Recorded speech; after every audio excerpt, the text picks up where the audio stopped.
The rookie Kenny Pickett and the Steelers will try to end a three-game skid against Josh Allen and the Bills.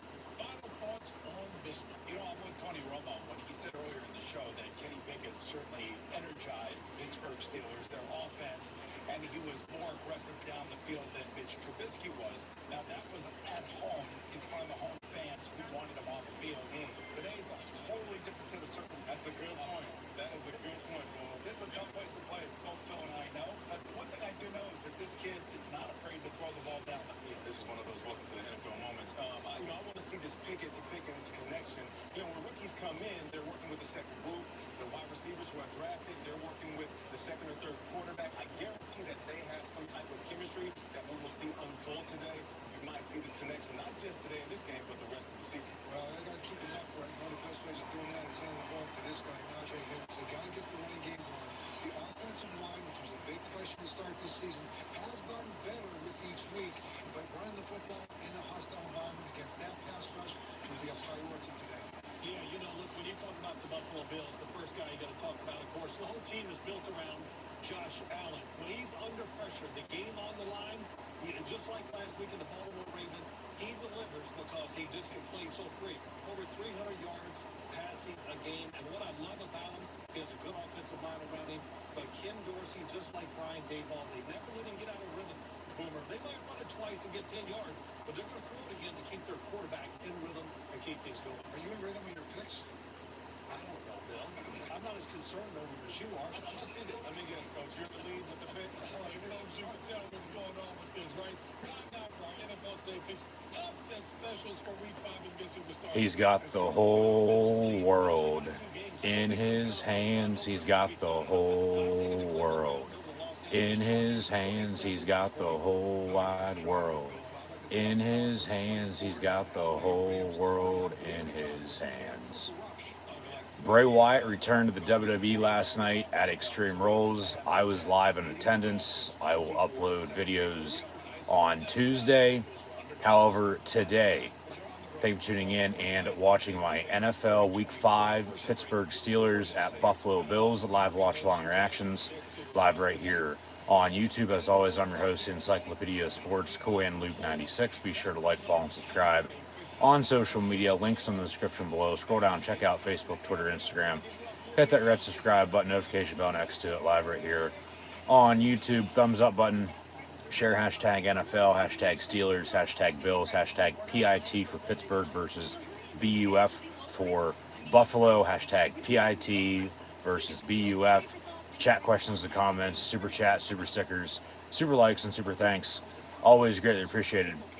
As well as we'll kick off from upstate Western New York and Orchard Park momentarily on CBS for this 1 o'clock game this October 9th, Sunday afternoon. Also on Fox, we'll have the Falcons and Buccaneers. But Kenny Pickett will also have the whole world in his hands today, as he will get his first ever NFL start. Of course, the rookie out of Pitt, who the black and gold selected 20th overall this past year in the 2022 NFL draft in the first round. Entered in the game last week at home against the Jets, in which Pittsburgh ended up losing by 4, 24-20, as they sit at 1-3 on a 3-game losing streak.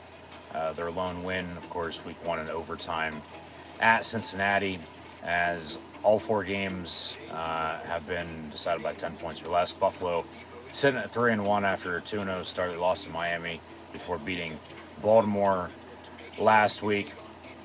But Kenny Pickett will get his first career NFL start today. So the black and gold will pick with Kenny, and hopefully they can make some noise against these Buffalo Bills here this afternoon, up against Josh Allen and company. Should be a good game. Pittsburgh went to Buffalo week 1 last year and picked up a big W. Special teams was key that day. We'll see about this afternoon. I think, of course, Pittsburgh, no doubt about it, with a rookie quarterback, is going to have to get the running game going with 22 and 30 in the backfield, Najee Harris and Jalen Warren. Of course, check down to your tight ends. and Pat Fryermuth, Zach Gentry. We'll see about Connor Hayward, as his brother Cam Hayward will play after suffering an injury last week. TJ Watt still on the shelf, though. Unfortunately, Pittsburgh's missed that pressure coming off the edge without him, as he went down late in week 1 at Cincinnati. Hasn't, of course, not played since with a pec injury, 6 to 8 weeks. So, should be good to go by the end of the month. But then news broke yesterday that he got his knee scoped, and that's going to add another couple weeks or so on to the status of him being inactive. So it's probably going to be another month or so, I'd have to guess. Probably mid-November, after the bye week, right before Thanksgiving, hell, even in December at that point. So somebody's going to have to step up, of course, on the Steeler defense today to stop Josh Allen and the Buffalo offense, as they are one of the best teams in the league, no doubt about it. But, of course, every game is going to be different. That's why the game is played. It's not decided on paper, it's decided on field. The Buffalo Bills are, in fact, the 14-point home favorite. I think Pittsburgh will cover. Hopefully they come out on top with a W as well. I mean, hell, they've gone to Buffalo and won before. Why can't they do it again? Of course, that was then. This is now. Jim Nantz, Tony Romo, Tracy Wilson on the call for CBS, as Fox will bring up the rear with their pregame coverage before we kick off down in Tampa, as well as mentioned, with the Falcons and Buccaneers, as TB12 Tom Brady, with a divorce looming. He has not lost 3 consecutive games in 20 years, dating back to 2002, and has never, ever lost to the Atlanta Falcons, including, of course, in Super Bowl 51, as New England came back down 28-3 and then beat Atlanta to win him another ring in the postseason. But I'll digress on the second game with Atlanta and Tampa Bay. That'll kick off on Fox coming up shortly as well. Our main focus, of course, will be with Pittsburgh and Buffalo. So once again, thanks for tuning in and watching. Be sure to like, follow, and subscribe on social media. Links in the description below. But honestly, it should be a damn good game. But with Pittsburgh, of course, Kenny Pickett starting, Trubisky as a backup, Mason Rudolph inactive once again. They have to get the run game going. Got to check it down, as mentioned. That Pitt to Penn State connection, that Pickett to Pickens connection as well at receiver, potentially. Of course, Deontay Johnson and Chase Claypool ahead of him. But they just got to get the playmakers the ball in space and let them go. Let them work. Offensive line, honestly, hasn't looked that bad. If they can run the ball, keep it simple for them, balance and consistency, I think Pittsburgh will be okay today. Of course, the defense has kept them in every single game thus far this season. However, of course, they are 1-3. The defense bending but not breaking. They've broke the past few weeks. When it's come down to it, they haven't been able to stop the run, so Pittsburgh's got to be able to run the ball efficiently and consistently at that, along with stopping the run game for Buffalo, which, honestly, Josh Allen, for the most part, give or take, depending on the game, is going to end up being Buffalo's leading rusher, unless the Bills can also establish a running game. So Pittsburgh on defense, you stop Josh Allen, you're going to have a good chance of picking up a W today. And like I said, when they went to Buffalo week 1 last year, special teams was key. Pittsburgh got a block punt for a touchdown, and then they ended up winning by 7. So I expect a close game, one score, less than 10-point affair, because, the Steelers are on, and we're going to have a couple heart attacks in the next couple hours, as always. Just how it is. So we'll see how they play. But, 1-3 to 1-4, hopefully they can win one of these next 4 games before the bye week, because they got a tough stretch coming up. Of course, it's one game at a time. We got to take care of business today before we get to next week, in which we will be watching Atlanta and Tampa Bay. The Buccaneers will be coming to Pittsburgh next Sunday, also at 1 o'clock. So I'll live watch along reactions over on YouTube then as well. So be sure to tune back in a week from now. But then they go to Miami on a Sunday night, who Buffalo lost to 2 weeks ago. So 2 weeks from now, Sunday Night Football, Pittsburgh down in South Beach, before they got to go to Philly, City of Brotherly Love, in which I was in last night, as mentioned, for WWE Extreme Rules, and those videos will in fact be uploaded on Tuesday, as of course live watch along reactions live right now. Steelers Bills will have live watch along reactions tomorrow night as well for Monday Night Football and Monday Night Raw, so be sure to tune in for that as well. Then is when we will give a full recap of what happened in both college football and the NFL from this weekend, along with previewing next week on top of that. So stay tuned for that. But one thing at a time. And here we go, Steelers. Hopefully they can go up to Buffalo and pick up a W today. There are some inactives on both sides of the ball. Edmonds brothers for both Pittsburgh and Buffalo will be out, so Terrell and Tremaine are not going to be playing today. Also for the Steelers, in the secondary, as Minkah Fitzpatrick has had one interception in 3 of the 4 games. The lone game, he did not have a INT. Of course, last week he got a pick 6.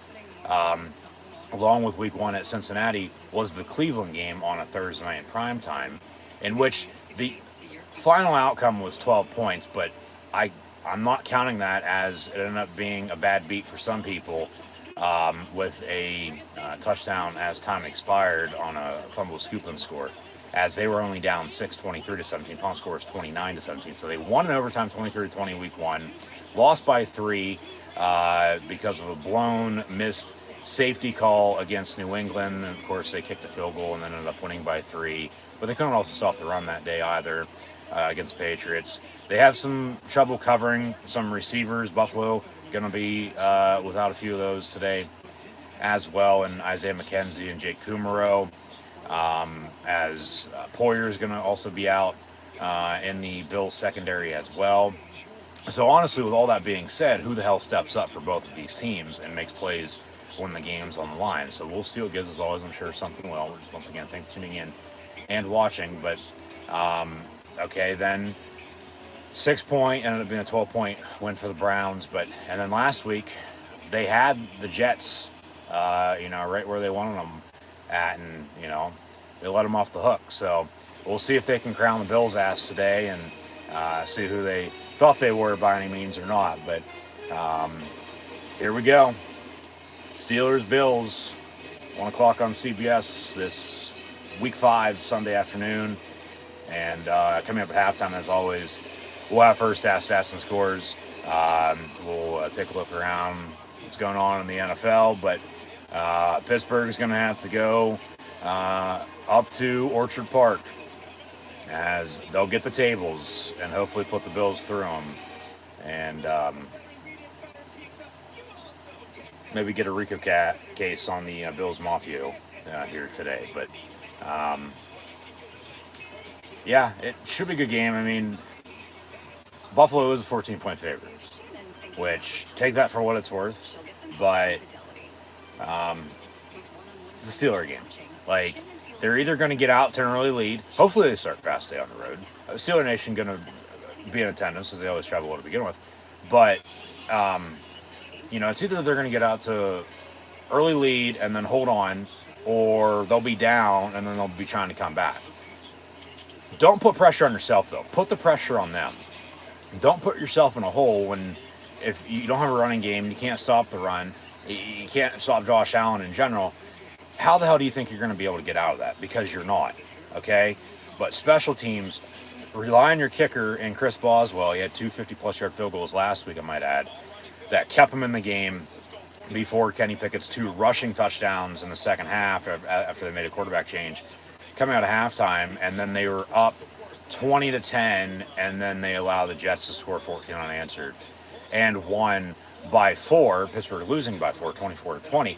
But even Pickett with the interceptions, the first and the third were not his fault.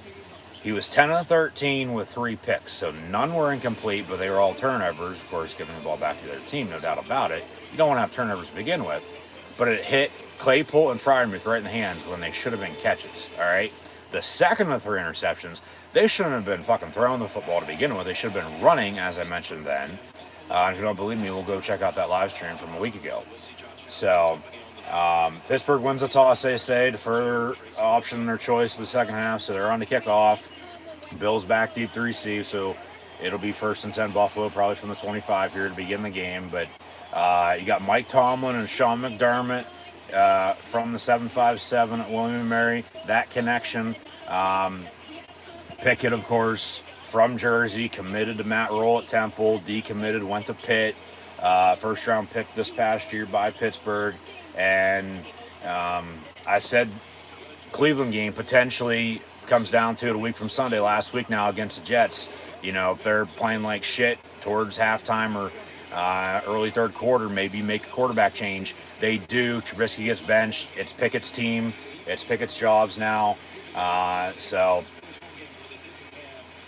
football weather, we'll see how much the wind plays a factor, but Boswell's on the kickoff, so defense, of course, here first off, gonna have to get some stops. So we're underway, and the Bills will have a return, but they muff it at the goal line.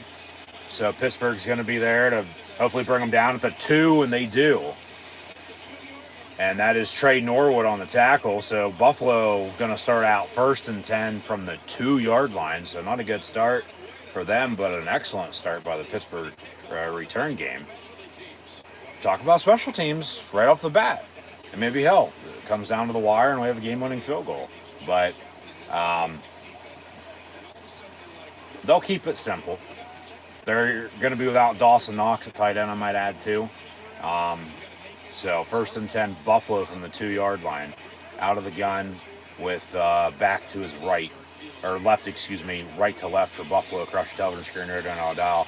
As it's going to be batted down at the line of scrimmage, incomplete. The Marvin Leal from A&M, the rookie from Aggieland, bats it down. It's incomplete as they ran a screen near side and make it 2nd and 10 as we're also underway on Fox with the Falcons and Buccaneers. Good return. They're out past the 20, so 1st and 10 for Brady and company. But 2nd and 10 for Buffalo here now from the 2-yard line. Who steps up on defense for the Steelers, especially back in the secondary with Witherspoon still out, and then also Edmonds, as he went down last week. Cam Sutton's active, will play. But Minka's back there by himself. Somebody's going to step up in the middle with the backers because they're missing that pressure off the edge with the TJ Watt. So Alex Highsmith, Malik Reed. I mean, somebody's got to do something. Gets to the point in time, it's like, come on. Poke the bear. 3rd and 10. And Josh Allen, deep ball down the middle of the field. Gabe Davis, Jesus fucking Christ. 98-yard passing touchdown. 17-13 for 6 with 13:56 to play in the opening quarter.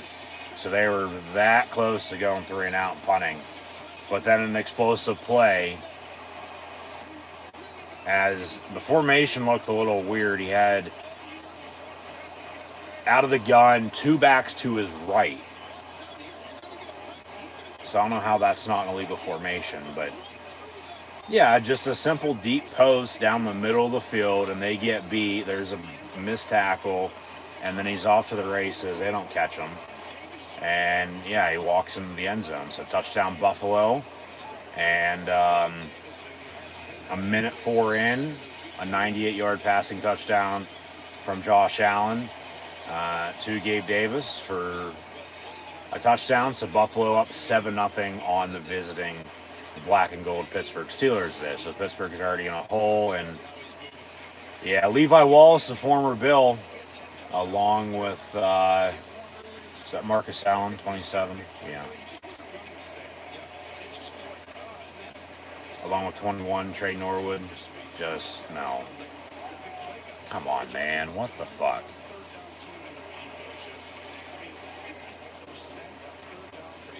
Jesus Christ.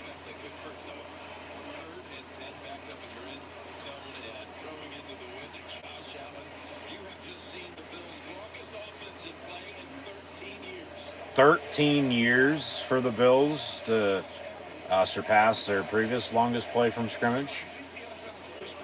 98-yard touchdown. And of course the hey, let's go Buffalo chant. The Bills are good. You got to give them credit. Just bad defense by Pittsburgh. And of course, it had to be against the former fucking Bill and Levi Wallace, who they signed in free agency this past year. Good God, man. Come on. All right. Pittsburgh back deep to receive. Gunnar Olszewski, inactive today. Seems to me like a healthy scratch.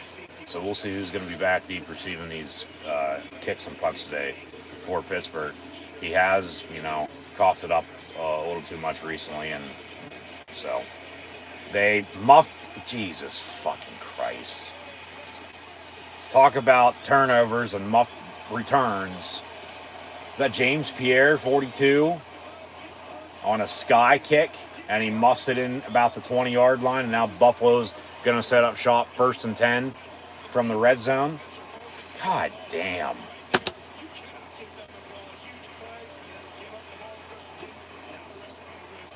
Just dig yourself a grave while you're at it.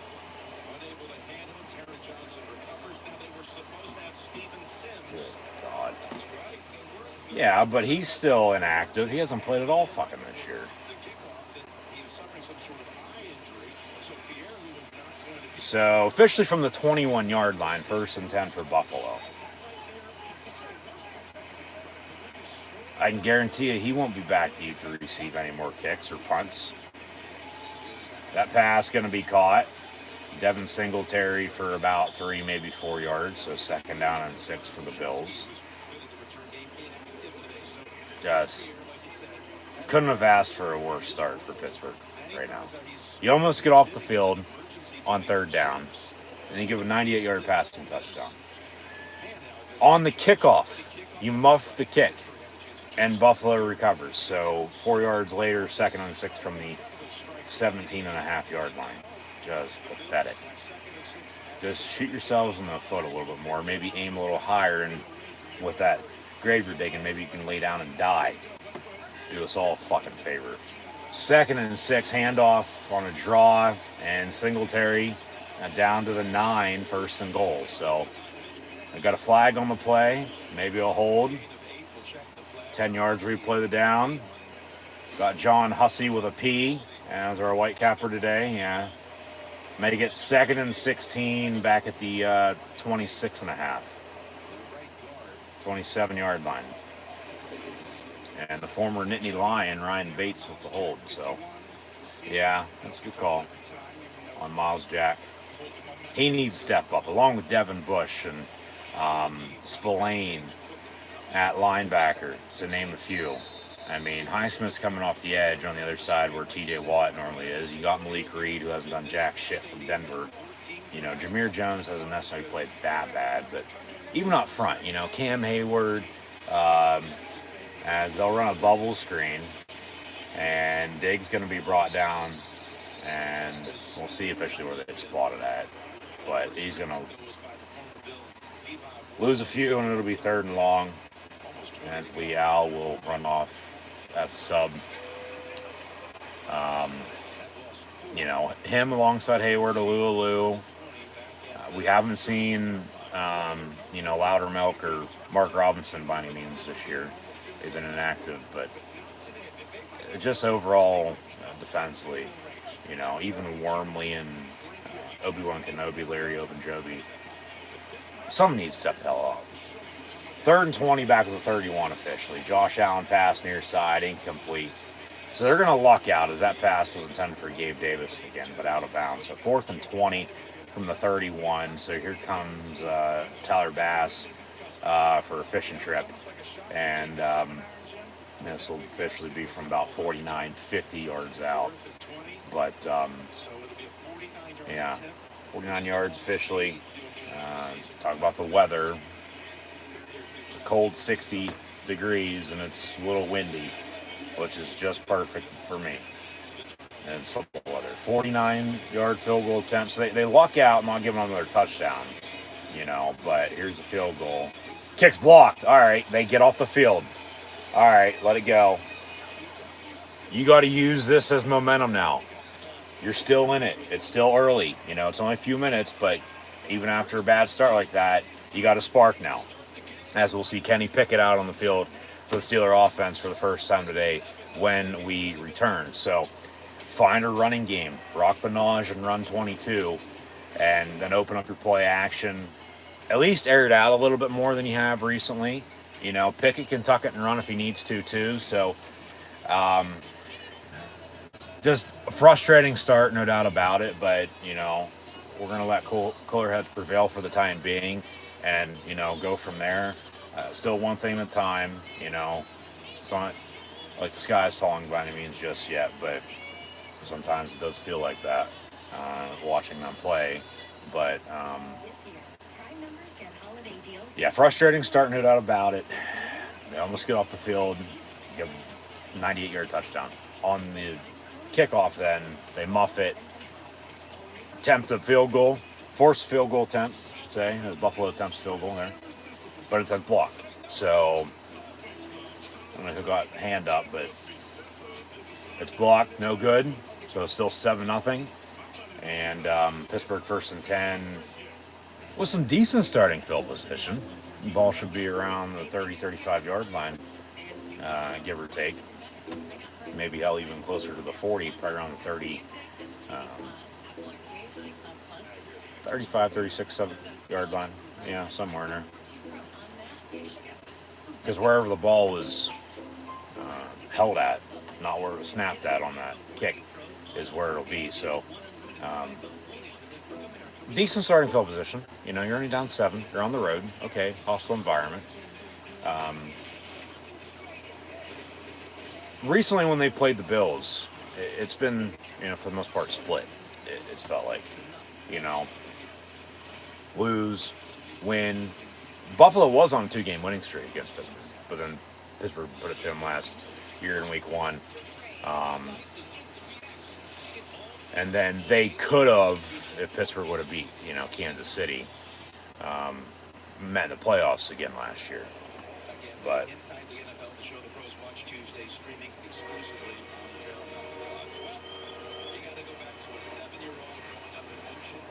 Kenny Pickett, second rookie quarterback drafted by the Steelers to start since 1990. The other, of course, Ben Roethlisberger back in 2004.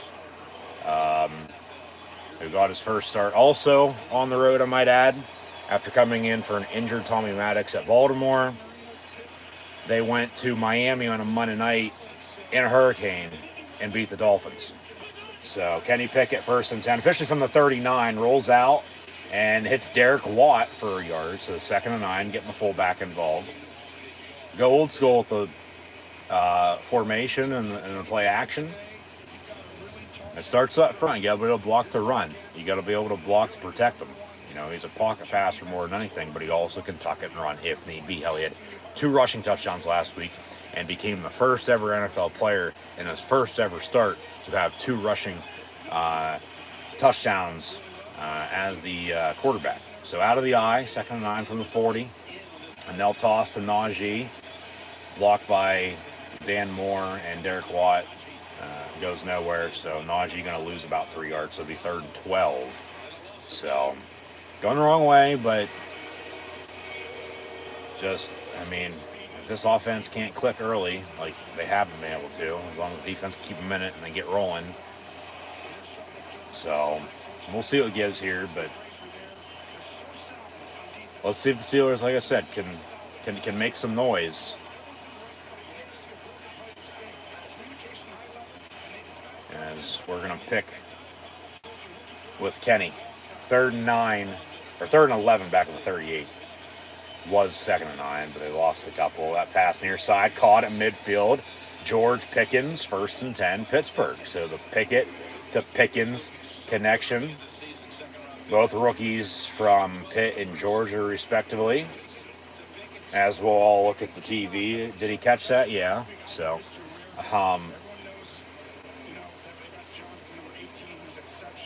yep, that's a catch. That's a 1st down. Right around midfield, 1st and 10. Find this run game. Get your tight ends involved on the screen or two. Run your screen game with your backs. That surprisingly they didn't do last week. Claypool motion.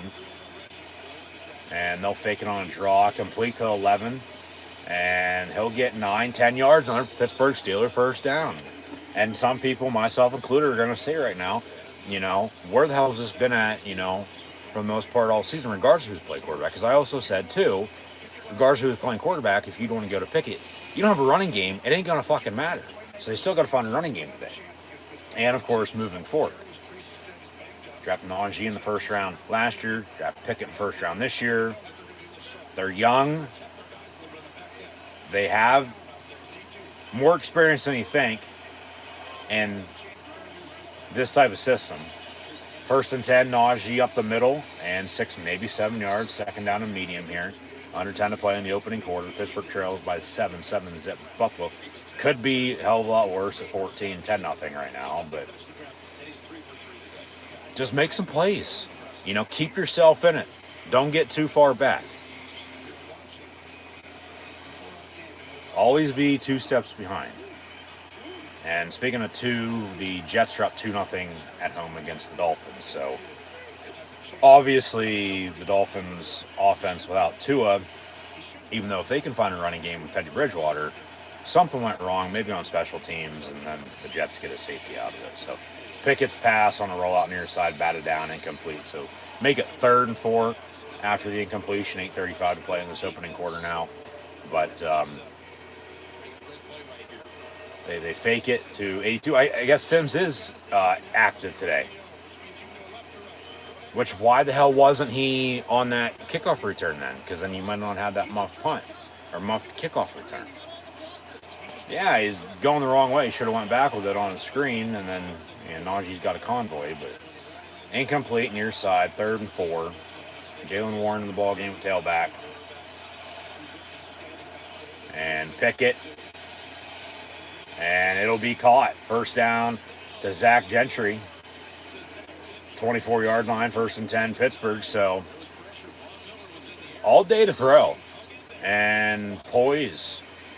Calm composure in the pocket for KP.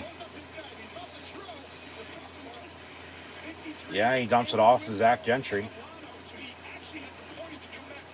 Did I see Calvin Austin III out there too, by the way, number 19, who practiced this past week for the 1st time all year? Also a rookie receiver. Maybe not, but 1st and 10 from the 25. Pickett rolls out. Quick pass complete to Pickens down at the 13. 1st and 10, Pittsburgh. They have more 1st downs on this drive right now than they've had, in a few games combined this year. Seems like at least. Yeah, 10 of 13, 120 yards with 3 interceptions with 2 rushing touchdowns, but the 3 picks weren't his fault. But turnovers, and the defense couldn't get fulfilled on the 3rd one when they shouldn't have been thrown anyway. They should have been run the ball. And then, they blow a lead. So, last week, no doubt about it, was a tough loss. So, 1st and 10, Pittsburgh from the 13-yard line. Run the damn ball. Rock the Najee. There's Najee to the 10 for 3. 2nd and 7 from there. Got a good 6-7 shots to punch it in now. So hopefully you can, and you don't have to settle for 3. Hopefully you can tie this game up. Pittsburgh has scored on all 9 red zone possessions so far this year. They're only 1 of 4 teams to do that. So, at least get something, knock on wood. Don't turn the damn ball over. I'd get Freiermuth, who's in motion. Top of your screen now. Deontay Johnson also in motion. They'll hand off Najee. And then nowhere to go. So he's trying to bounce tackles. Pickett goes to pick him up. Najee going to come out on 3rd down. Maybe no, he'll actually stay in. Pickett with the double gloves, the long sleeves. They talk about the small hands, but he's made plays, so that's all that matters. Claypool is catching this drive. Deontay Johnson, nothing. Pickens has been a go-to target. But if you're not running the screen, you've hit Zach Gentry, I'd be going to Freiermuth. 3rd and 8 from the 11. I mean, if not, well, you have Boswell. Pickett in the end zone. One-handed snag at the 1. That's a catch. 1st and goal. Pittsburgh. Deontay Johnson. Wow. Do you have both feet down, though? That's the question. They say catch. Here's your replay. Left-handed. Catch. Left foot's down. Nope, that's incomplete. God damn it. So Buffalo might challenge us. They'd be stupid not to. Yeah, right foot's out right there. Looks like it's going to fucking rain, too, because those clouds are pretty dark. Yeah, that's incomplete right there. So after a correction on the field, they're going to say incomplete now rather than having Buffalo, challenge it. Which it'd get overturned anyway, so they'd keep their challenge, keep their timeout. So the refs pick it up that, hey, sorry, we fucked up. We're not going to review this anyway. Like, it's incomplete to begin with, not a catch. So 4th and 8 now, Pittsburgh from, the 11-yard line. So 11 and 10's 21. Another 7 or 8 for the field goal. So do the math. Boswell's going to trot on for about a 27 or 28, 29, 30-yard field goal. But in the meantime, we got an injury, so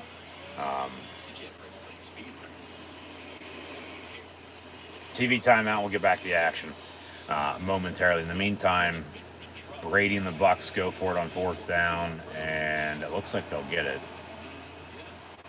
So the drive will stay alive, and they'll have a goal to go, tied at 0 against the visiting Falcons in the NFC South, as mentioned. But so once again, thanks for tuning in and watching. Be sure to like, follow, and subscribe to social media. Links in the description below. But Pittsburgh's going to have to attempt the field goal now with Boswell. I mean, he can make from 50 plus, consistently. Don't want to jinx him, but, he'll trot on for a 29-yard field goal here, 30-yard attempt here in a second. As the Housewives are on the field, Dak Prescott, this is how he got hurt, if you did not know, as who flips the table, so says Teresa. And hell, even Cowboys are playing good without Dak, so a lot going on in the NFL, no doubt about it. And it's week 5. It's mid-October now. Hopefully you're finding some rhythm. It's still early. Still a lot of football left to be played. Rome wasn't built in a day. I mean, you can, no doubt about it, lose your season early if, you're shit in the bed. You don't want to get it out of hand by any means. But you're not going to be winning your season right now unless, you start fast and keep it going. Most recently Pittsburgh started out undefeated before losing, I forget how many it was now down the stretch, 5 to 6, 6 to 7, losing the playoffs 2 years ago. Like, come a month from now into December, that's when you're hopefully playing your best football and, hopefully staying in the middle of the pack in the meantime. So, kick's going to be up and good from Boswell, so 7-3 Bills with 5:38 to play in this opening quarter. So, all right. Defensively, I mean, they sort of made up for their big passing touchdown they gave up with the blocked field goal, but at the same time, no, not yet, not to the full extent. But then offensively, I mean, they blocked the field goal and they drive 60 yards almost and kick a field goal themselves, and it's up and good rather than a block. So snap was a little high, but Boswell was able to get it through the uprights. So it's good. 7-3 as Buffalo get the ball back here, 1st and 10. But just we'll see what it gives. It's still early here. Almost a quarter to play in. Pickett officially going to be pull up some stats and scores. 5 of 7, 44 yards passing, with 24 of those to George Pickens.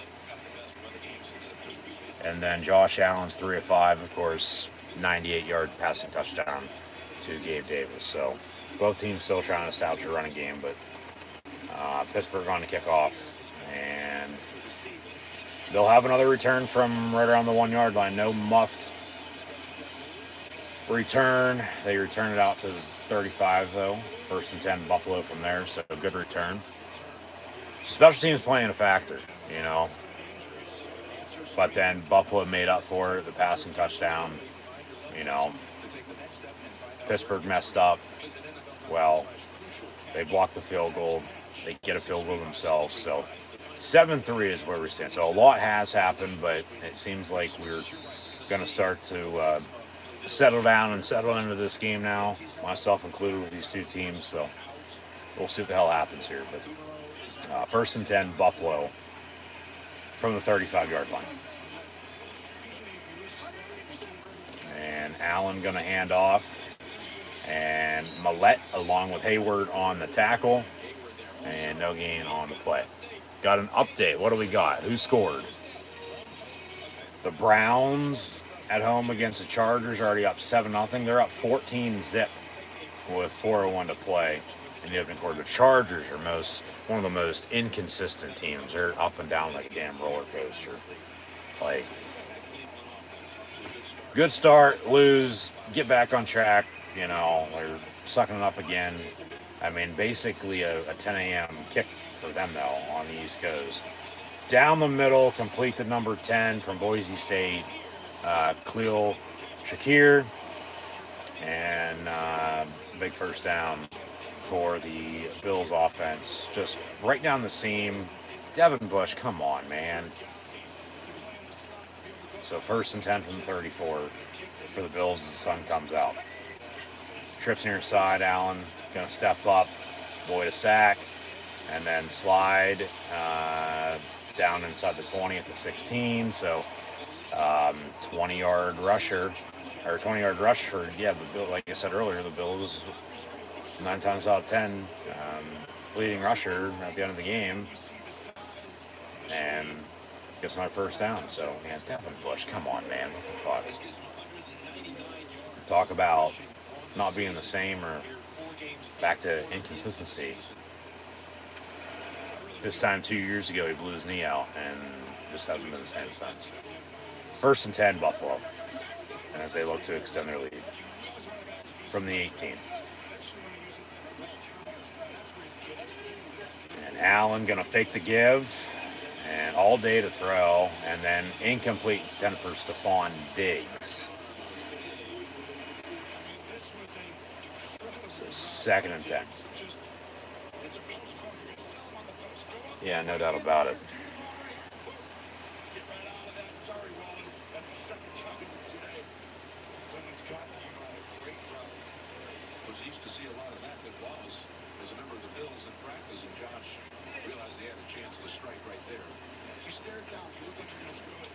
So after the incompletion, 2nd and 10 from the 18. Still tied at 0 with Atlanta and Tampa Bay. I have no idea why the hell this game's on in my area today. Unless Fox and CBS are just going to try to give us the most Tom Brady games in general this year, if it is going to be, in fact, as last season. But 3rd and 9 after a yard, because you look at the schedule right now at 1 o'clock. After the Colts defeated the Broncos on Thursday Night Football and the Giants beat the Packers earlier across the pond in London, we have right now 1, 2, 3, 4, 5, 6, 7, 8, 9 games on. I think Lions Patriots would be on for myself on Fox. Not Falcons Bucks. I swear to God, I've seen every Tampa Bay game this year, and I'll see them again next week as Pittsburgh will host Brady and the Bucks.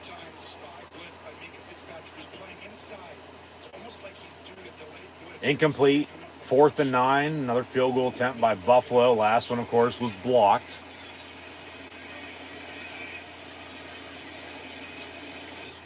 weather keeps up, hell, it might be snowing in the second half for all we know.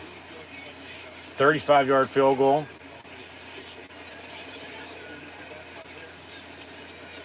Kicks up and good. So 10-3. One-score game again. 2:41 to play in the opening quarter. Pittsburgh getting the ball back, and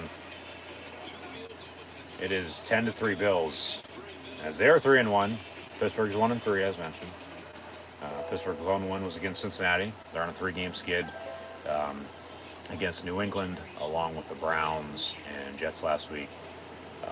Miami was the lone team to beat Buffalo 2 weeks ago, but Buffalo is also defeated defending Super Bowl champs opening night in LA against the Rams, along with the Titans and Ravens, who Pittsburgh won't play until December and January.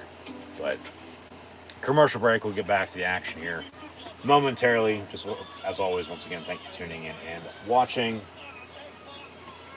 So what, you're down to your fucking fourth string quarterback in your emergency situation at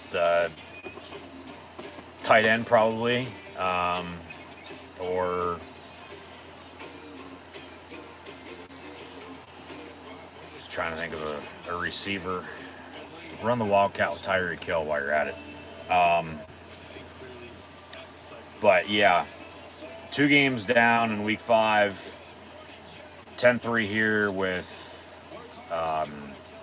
Buffalo leading Pittsburgh. Also right now we've got the Chargers and Browns. We had an update on that with Cleveland up 14-0 just a minute ago.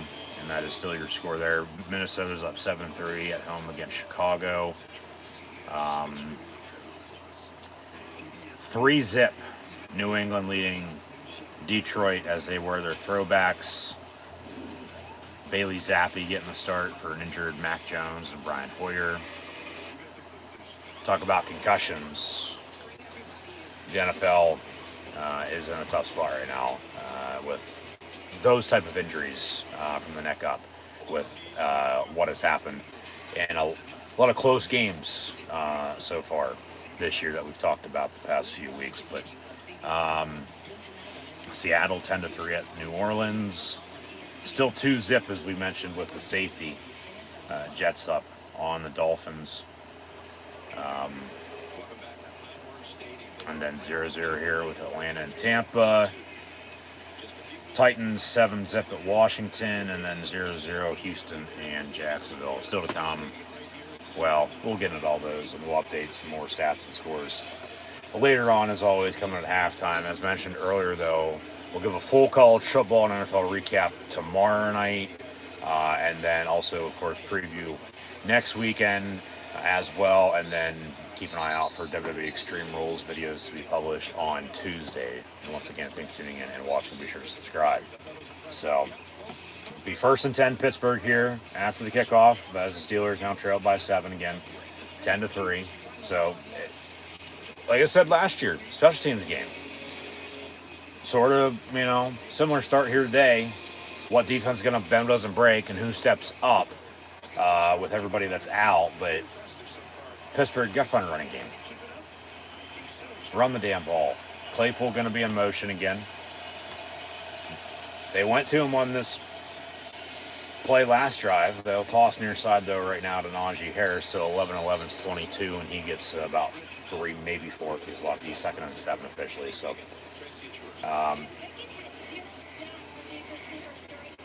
yeah. Now he's a starter, though. What happened, or what has happened in the past at this point doesn't really matter. Just go out and play your game today, and hopefully, it's going to turn out better than how it's been. One thing at a time. 2nd and 7 from the 28. Zach Gentry, former Michigan quarterback, in motion. Fake the give. Pickett going to roll out. Good block. God fucking damn it. Pass complete to Freiermuth, but they're going to get Zach Gentry on a hold or a block in the back. Clear as day. It was a good block, but they called the hold. 10 yards, they'll replay the down, so make it 2nd and 17. God damn. Yeah, no shit, Tony Romo.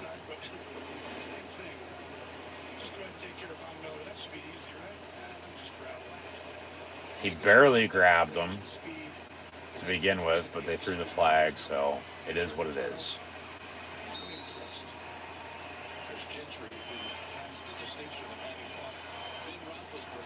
Second and 17.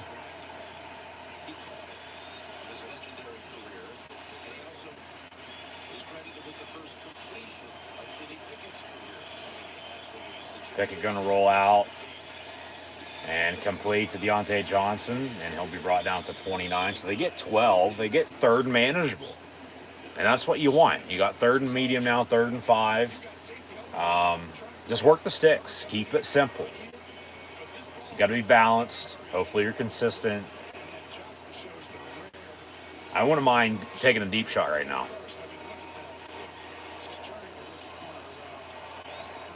But third and 5, you just want to get 5.5, 6 yards though. So that was an interesting stat that they brought up for Zach Gentry. Caught Roethlisberger's last pass and caught Pickett's first pass. Pickett, third and 6, going to roll out. Run. And then it'll be fucking incomplete, almost picked off at the 45-yard line. He threw a cross body across the field and got lucky there. He waited a little too long to run. I think he could have got close to a first down if he would have made a quicker decision. But then they were there to, force him to throw anyway. Pass was intended for Deontay Johnson. Claypool was also there along with, looked like one of the 2 tight ends, if I'm not mistaken. Oh my God, Jalen Warren's wide open across the fucking field. You're already throwing midway across the field. Only throw the whole way across the field. He's running down the sideline right now, probably. You're kicking an extra point, tied at 10. But in the meantime, Presley Harvin with his blue suede shoes will boom it away. I don't think he touched it, but get on it, scoop it up in the end zone, but they'll down at the 1. So James Pierre's making up for his mistake, but yeah, I don't think you can advance that. That would be that roll. Even though it'd be a fumble, you should be able to, and then recover it. He downs it at the 1, make it a 2. Pittsburgh on the return. So first and 10 Bills from there again. Hey, do what you did on the opening drive and get the hell off the field this time rather than give them a 98-yard touchdown again. Like they're right there, If only they can, get some more momentum on their side, they'll be all right. But yeah, no, it didn't look like he touched it. I mean, if so, well, they could be looking at it, and then that's Steeler ball, first and goal inside the 5. But Harvin's back at punter as they had him dressed, even though he was inactive last week for whatever fucking reason. As they brought back Jordan Berry, but Harvin with a punt down inside the 5, and be first and 10 Bills when we return. It is 10-3. And we actually just had a Pittsburgh-Buffalo matchup in a different sport recently. In hockey, I guess it's preseason. Regular season begins this week, but the Pens put it to the Sabres on Friday night. So we'll see in football today.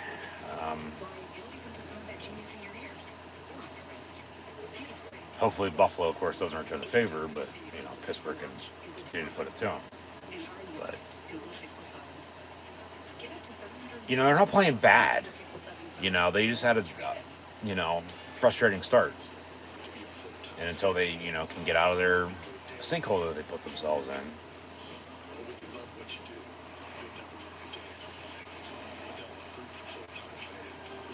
They're just going to be,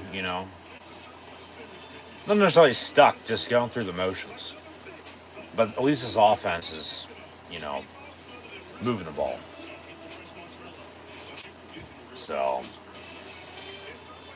as always, we'll see how it goes. But there's some old highlights, old images with the Steelers and Bills.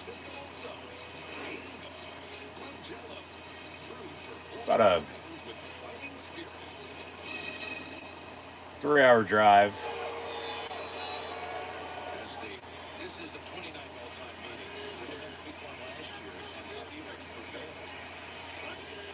That's a false start. Thank you. Half the distance back to the 1 yard line.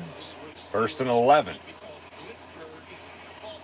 As it looked like Pittsburgh jumped off sides at first, but then they held it. And then he was trying to get a hard count, and then Buffalo gets a false start. So, wow. The 98-yard touchdown by Buffalo is the longest play in scrimmage in team history for them, but then the longest play Pittsburgh's given up in almost 60 years. Handoff on first and 11 from the 1, and about an 8-yard gain for Zach Moss to the 9. Make it a 7-yard pickup to the 8, so second down and about 3.5, 4, you know. But that should do it for the opening quarter, as we sit at 10-3, because they won't have to snap it again. I'll switch ends and be going left to right now. But yeah, but like I said, it seems like now we've settled down and settled into this game, so we'll see what it gives. But at the end of the first quarter, it is 10-3 officially. Buffalo on top of Pittsburgh. Your stats: Kenny Pickett officially now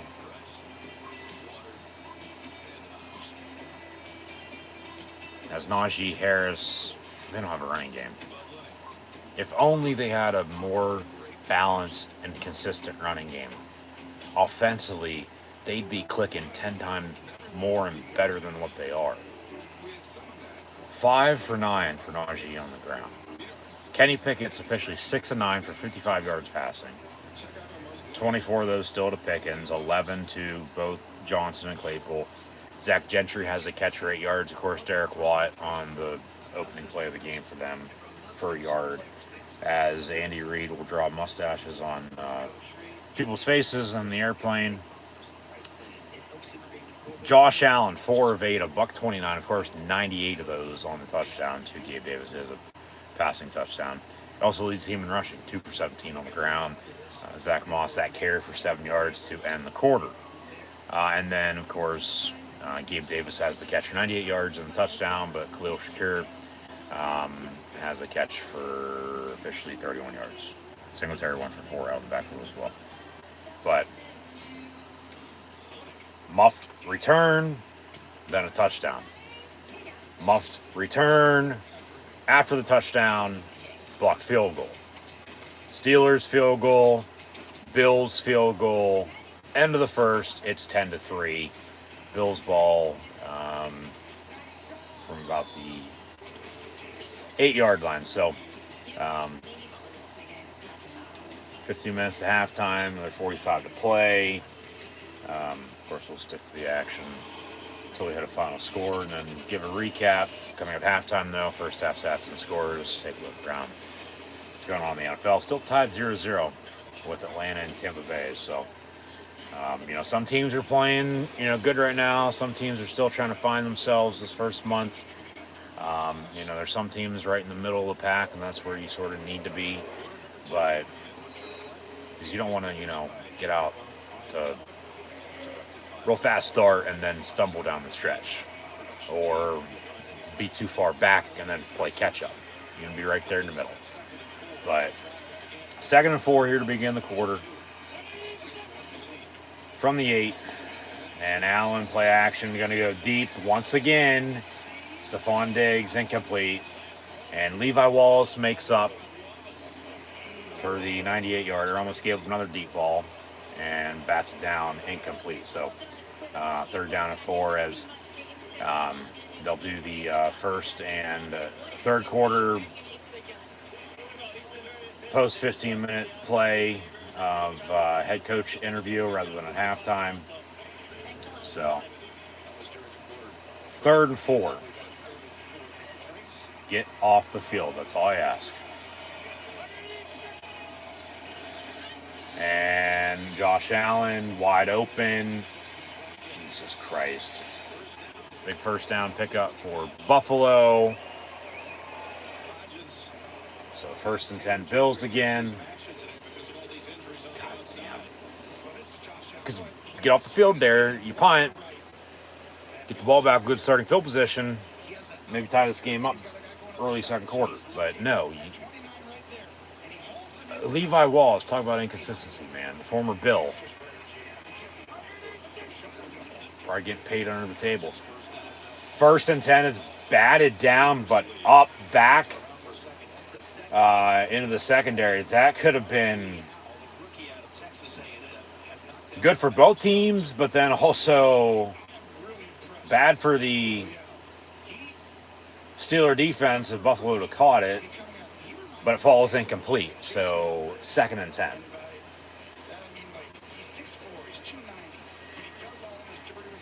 From the 34 officially.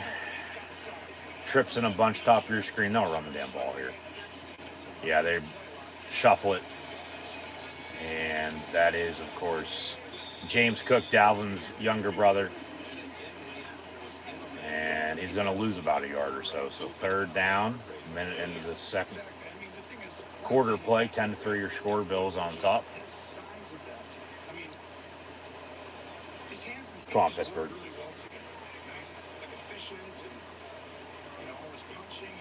That's a score for you. 5-0. Jets with a field goal after the safety. So 5-zip gangrene on top of the Fins. Chargers with field goal 14-3. Now they trail at Cleveland. Tampa, Pittsburgh's next opponent, still tied at 0 at home against Atlanta. 3rd and 11, empty set. They dump off in the flat on a tight end screen. Wide ass open as wide ass open can get. And they get a big 1st down again. Jesus fucking Christ. Come on. Just when you think they're getting stops. No. God damn. James Pierre on the tackle out of bounds. God damn it. From the 39, 1st and 10.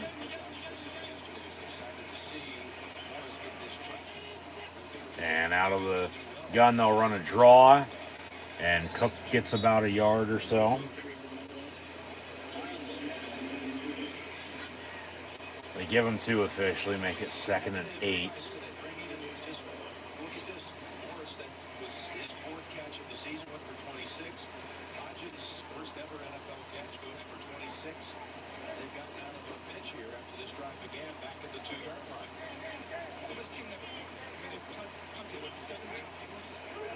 Touchdown Tampa in the meantime. Leonard Fournette for 6.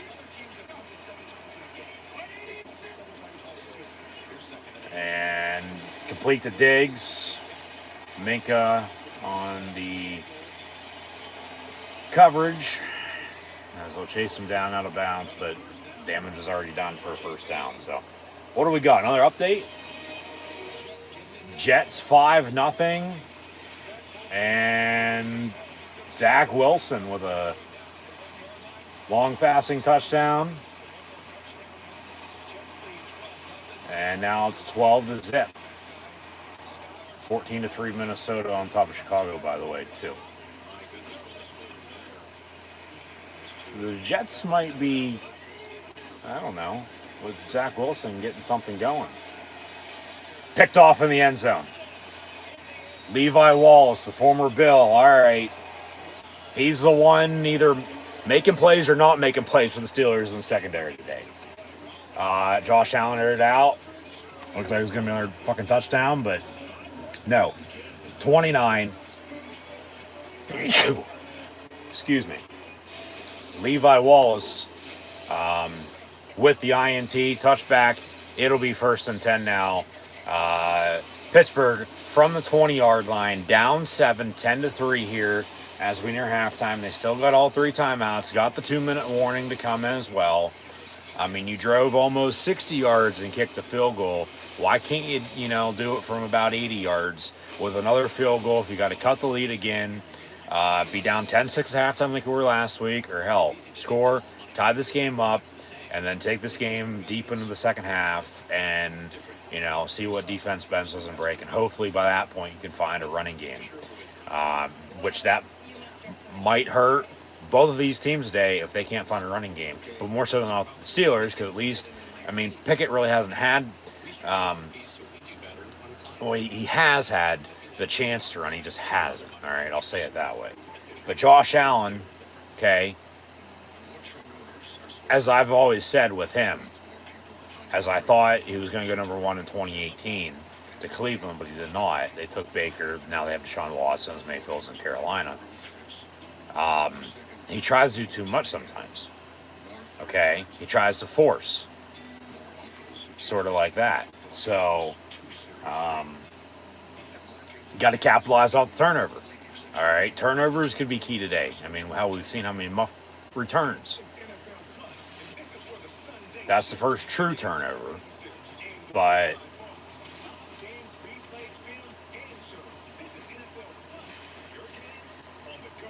you got to find a running game, because hopefully, you know, if you can get this game into the second half, you can work clock and have a running game and just keep it simple, and then send Bills Mafia to their spirits in the sky. But they're right there. Believe me, they're right fucking there. 10 for Gabe Davis, and then Levi Wallace just, well, the former Bill, I'm sure they ran this in practice how much when he was there. He just undercut the route and, yeah, picked it off. So, 1st and 10 Pittsburgh from the 20. Trips near side. Wherever you do yourself, don't turn it over. Run the damn ball. And they will. Najee Harris for 6.5, maybe 7, 2nd down Pittsburgh. So,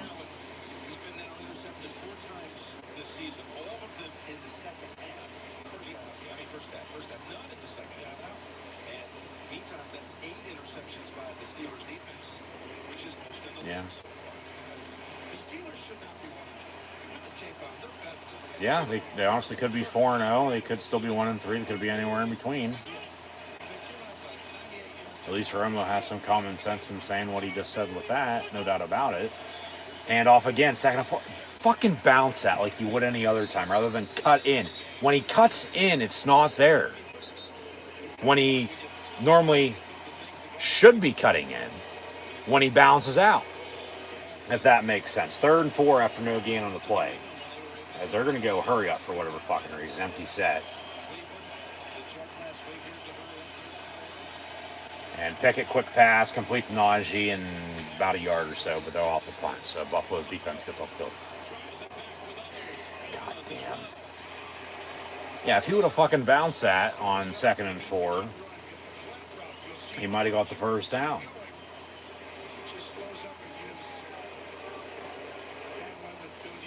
Because he bounces when he shouldn't, and then he cuts when he shouldn't. It's like, he does have good vision, but for some reason right now, he just, in the first half.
from 38, 1st and 10 Bills.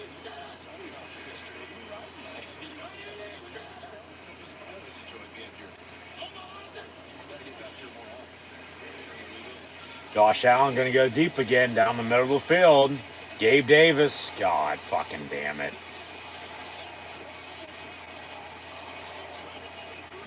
One play, 62 yards.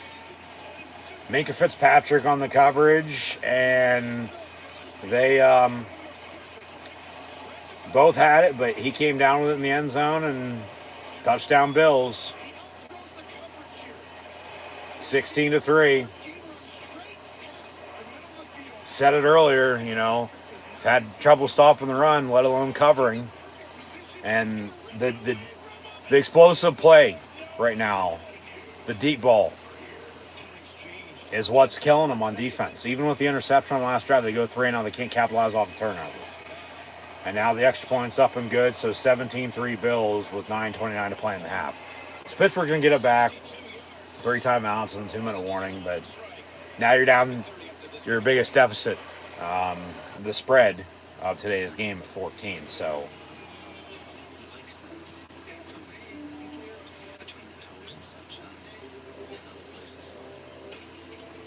like at the start of the season, okay?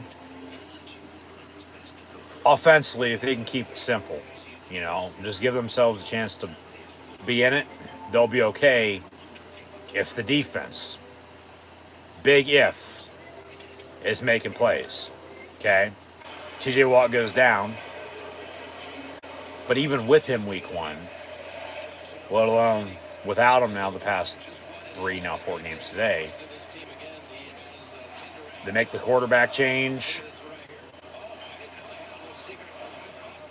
Just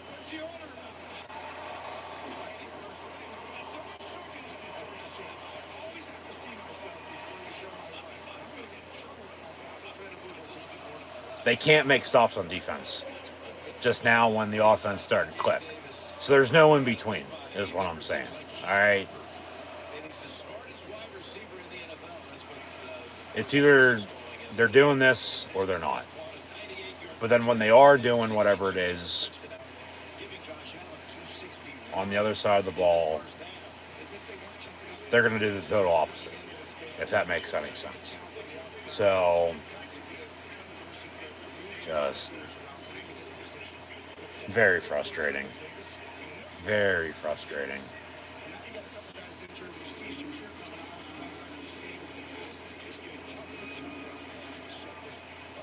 So, touchback on the kick, 1st and 10, Pittsburgh from the 25.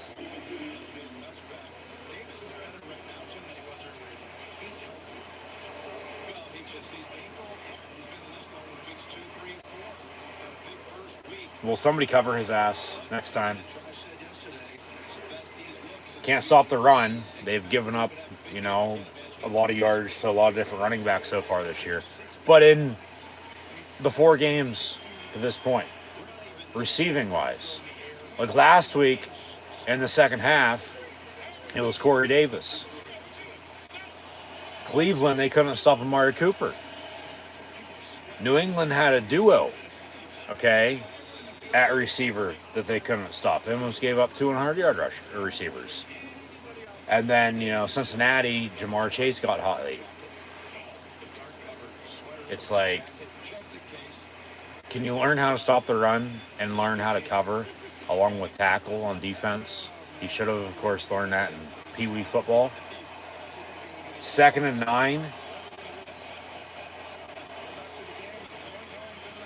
Claypool going to be in motion. They just got to find themselves. They need an identity. They need some, you know, more rhythm to get built up and then, you know, fire with it.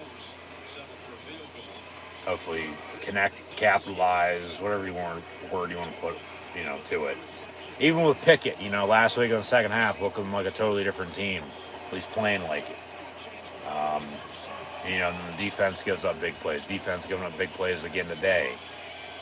They need another spark, it seems like, man. It's just 3rd and 8, very frustrating for the Pittsburgh Steelers. So from the 27. Pickett going to step up and pass incomplete. What the fuck is going on? Why are the dogs barking like that? Jesus Christ. So yeah, if you're hearing noise in the background, just some dogs barking. They never bark like that for whatever reason. So I don't know what the hell's getting into them. Probably fucking neighbors. So incomplete, 4th and 8.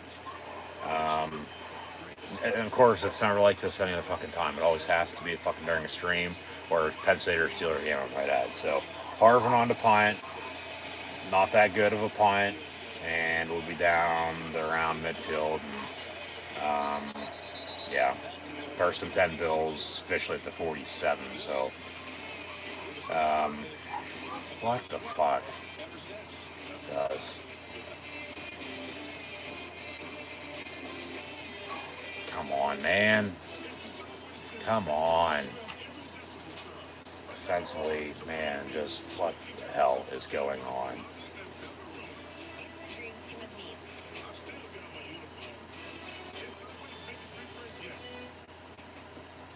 And then offensively, they can't go more than 3 plays and a punt. Like, at this point, I don't even know what to think. I don't. So I'll shut the hell up, just like the dogs just did.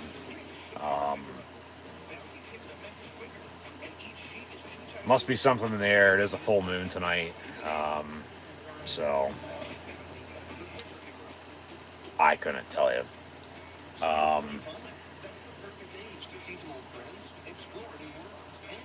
But until then, as this game, not necessarily could get out of hand, here shortly, but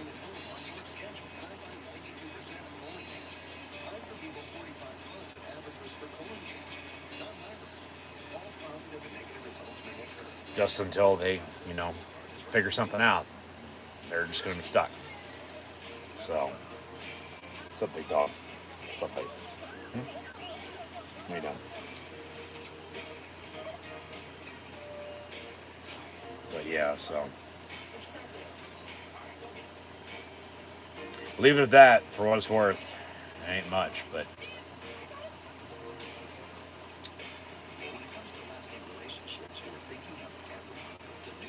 the end of the day, it is what it is. I mean,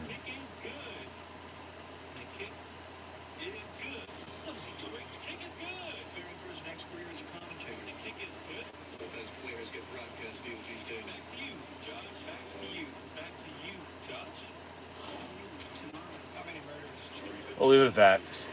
Like I said, we'll leave it at that. See what they can do on defense here. They said stop Josh Allen, he'll be all right. But no.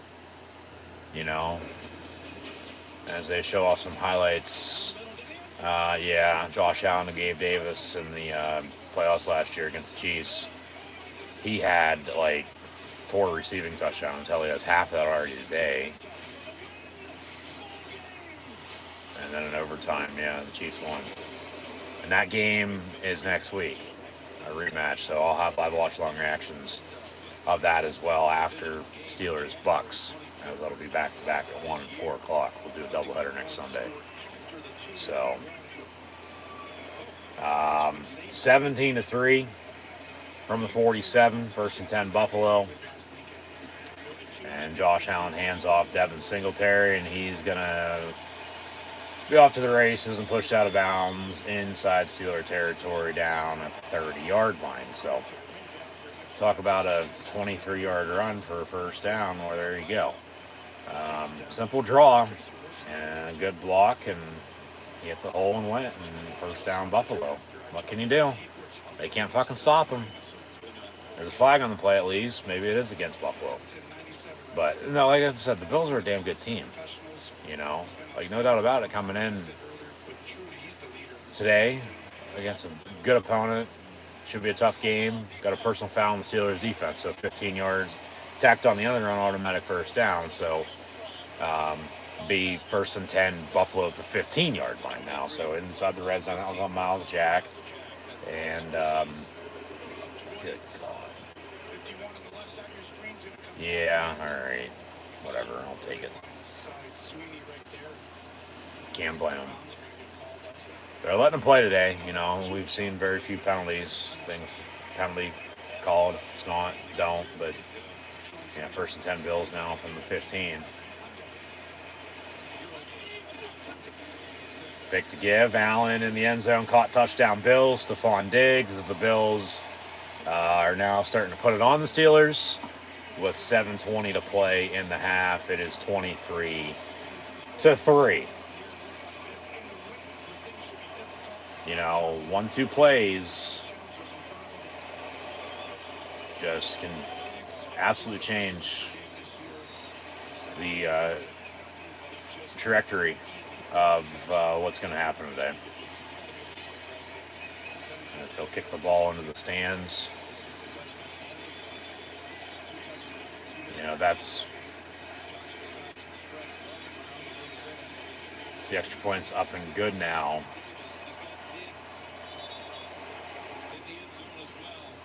17 unanswered for the Bills. MVP chance for Josh Allen, and rightfully so.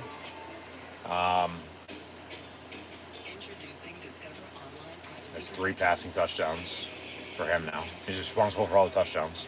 Field goal as well, blocked field goal. Could be 27-3. You know, Pittsburgh with a field goal.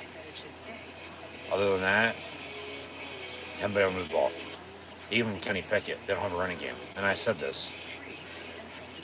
And you probably didn't believe me then, but hopefully now you do, because regardless of who the hell is playing quarterback, they don't have a running game. It ain't going to matter, okay? Because he's going to have to do all by himself. He's good, but he's not that good just yet. You know, he's still a rookie, okay? He's still got a lot of learning to do.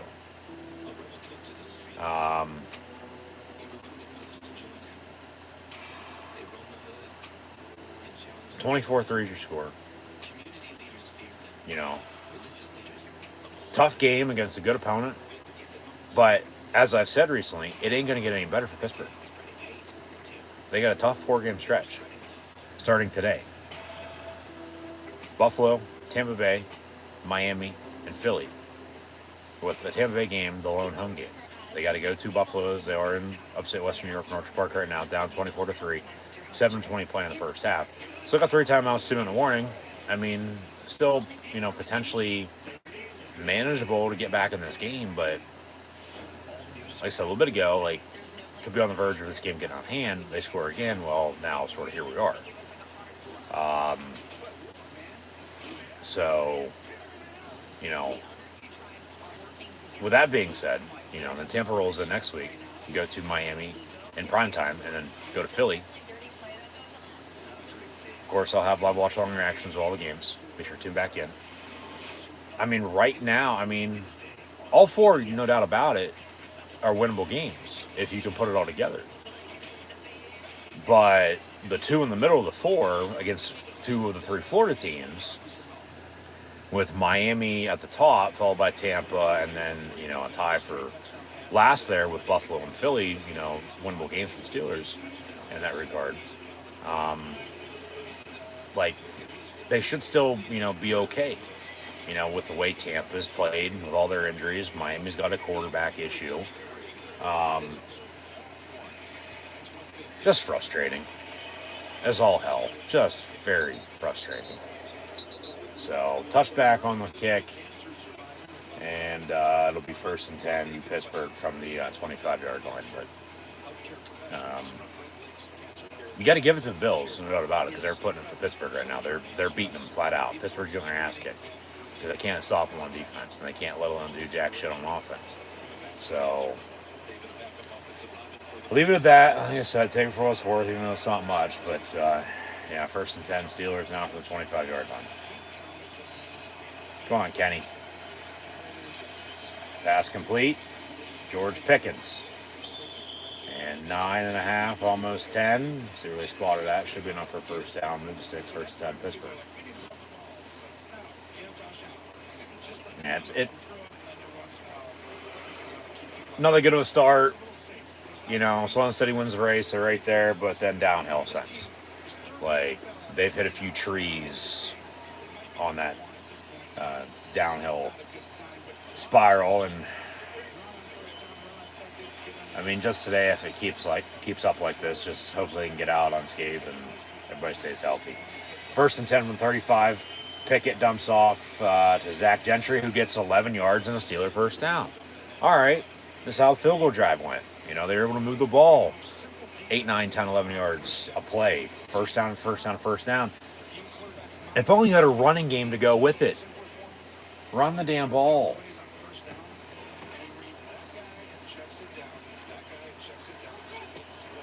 So 1st and 10 again.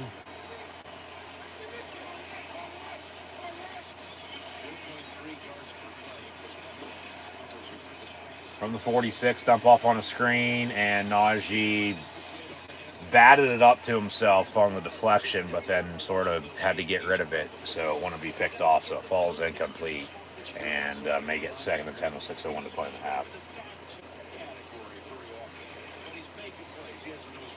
He really does. The nose for the ball is exactly right. That's well said, Jim, because he's just unrounded. Ourselves used to tell me when I got in the NFL, they were like, well, this guy's better than training camp, right? It's like, this linebacker's better than this guy. And it was like, yeah, but this guy's always around the ball. He's just always around the ball. So that must mean that he's probably pretty good. Pickett going to roll out. Complete. Deontay Johnson at the 49, so 5, maybe 6, 3rd and medium.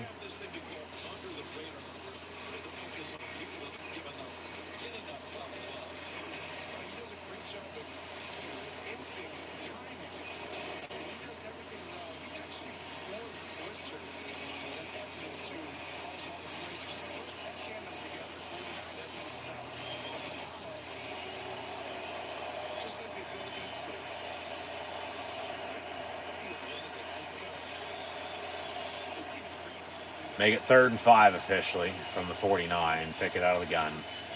Kenny going deep. Pickens on the catch at the 20. 1st and 10, Pittsburgh. That Pickett to Pickens connection. Now you go to your tight end, and the Pitt to Penn State connection, hopefully, and Pat Freiermuth. Hell, even Zach Gentry's played well today. Run the damn ball, though, with 22. How fucking hard is it to run the damn ball? Thank you. It's Jalen Warren now. Jalen Warren for 2 to the 18. 2nd down and 8, Pittsburgh.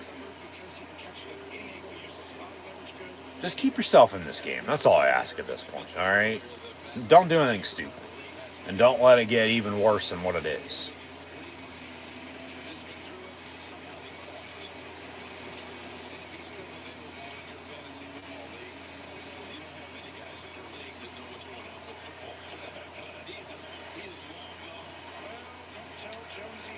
From the 19, 2nd and 8.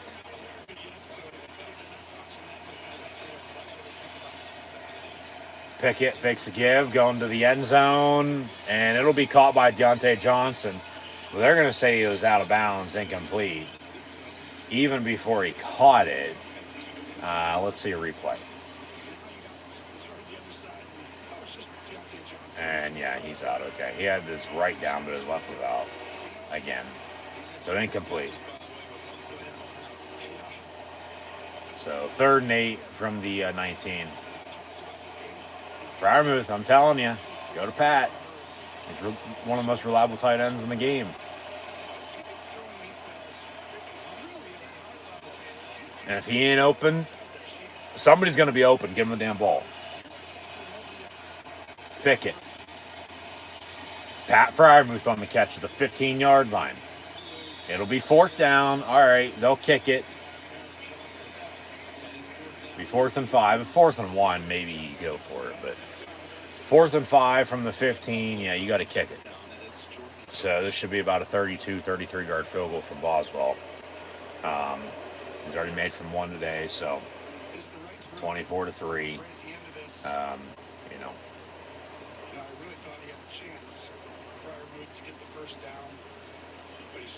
Get it back to, what, a 2.5 score game at 18. Tampa up 10-0 now on Atlanta.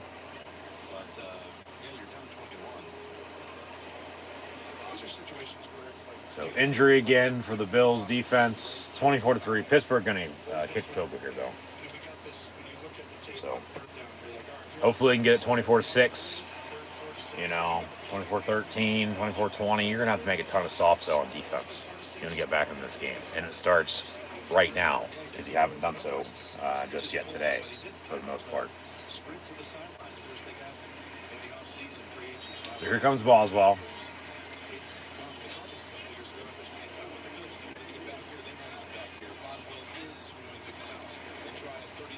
Yep. Be stupid not to kick it.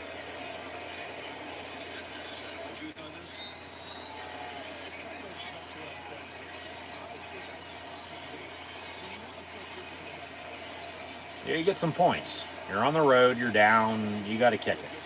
You still got a lot of football left. You don't know what the hell's going to happen. In the meantime, he fucking misses it. Jesus Christ. Hooked it wide left. No good, so it's still 24-3 with 3:39 to play in the half. So then now you can say, well, they should have went for it. No, you still kick it. He just missed it. You know, good snap, good hold. He just hooked it wide left.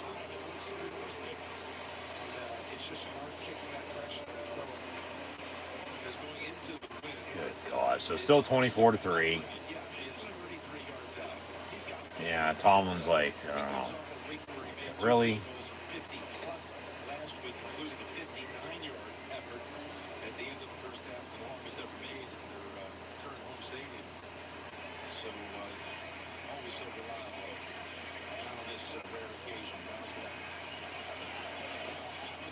From the 23, 1st and 10 for the Bills.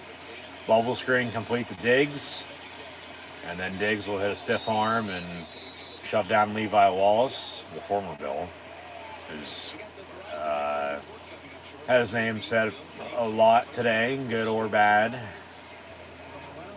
And Diggs will get about 3 yards, make it 2nd and 7.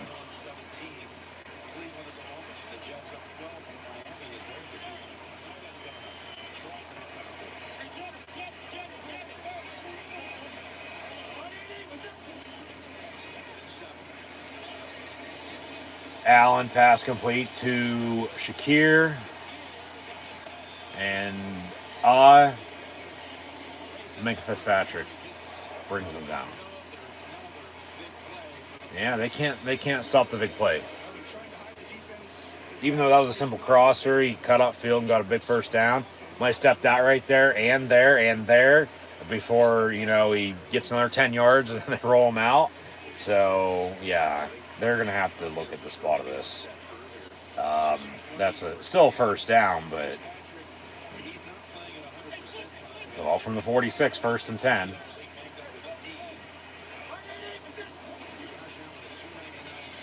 Allen going to step up. And, it hit him right in the hands and he dropped it. So 2nd and 10. Should have caught that, been another big first down, but incomplete.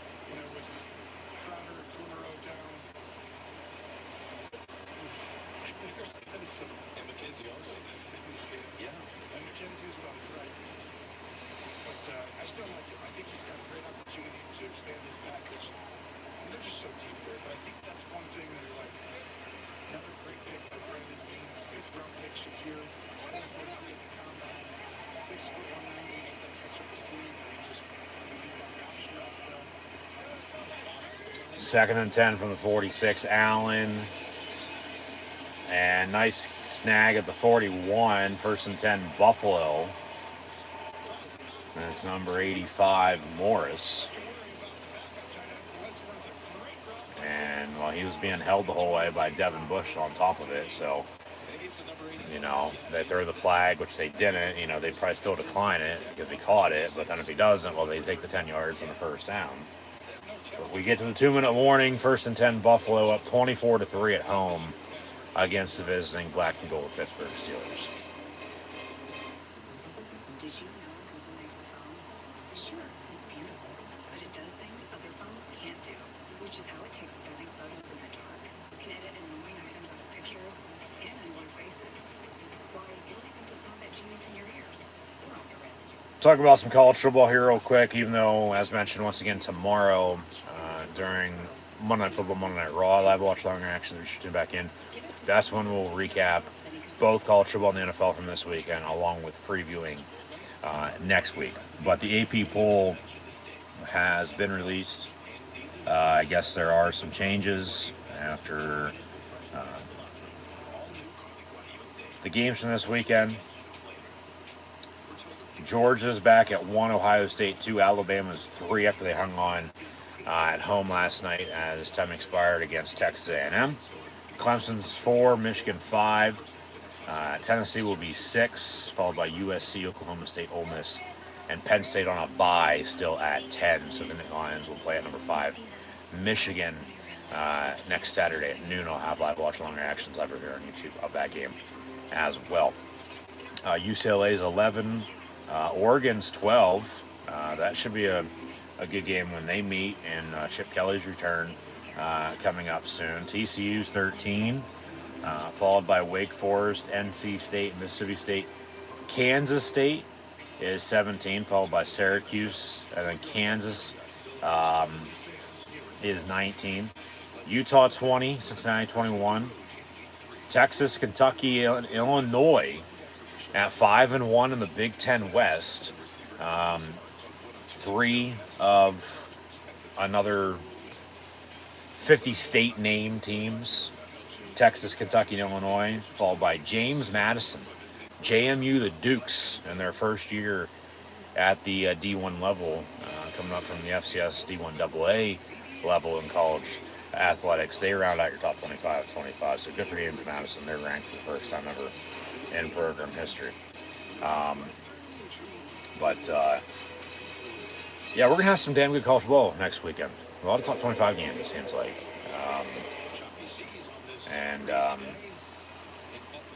Mid-October, football weather's here. A lot of low-scoring affairs. Like, that should, for the most part, to an extent, as Josh Allen, first and 10 at 2-minute warning, dumps it off. Diggs going to break a few tackles and get a first down out of bounds for about 15 yards. It's another first and 10 for Buffalo. Stay the same.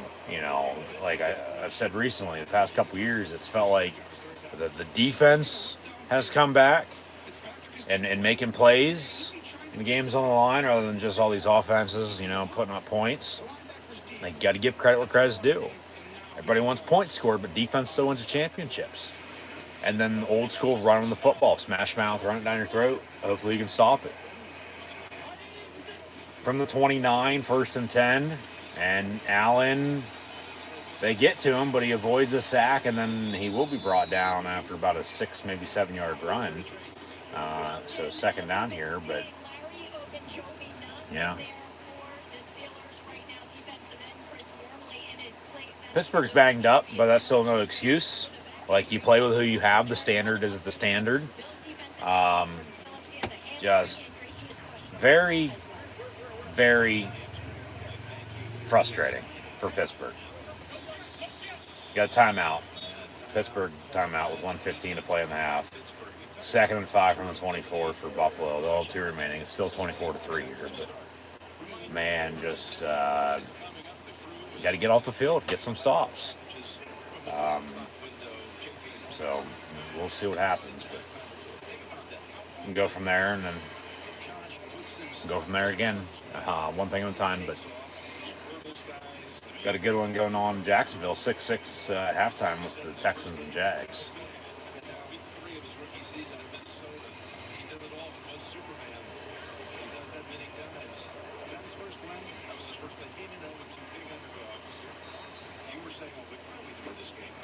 So 2nd and 5 after the timeout from the 24.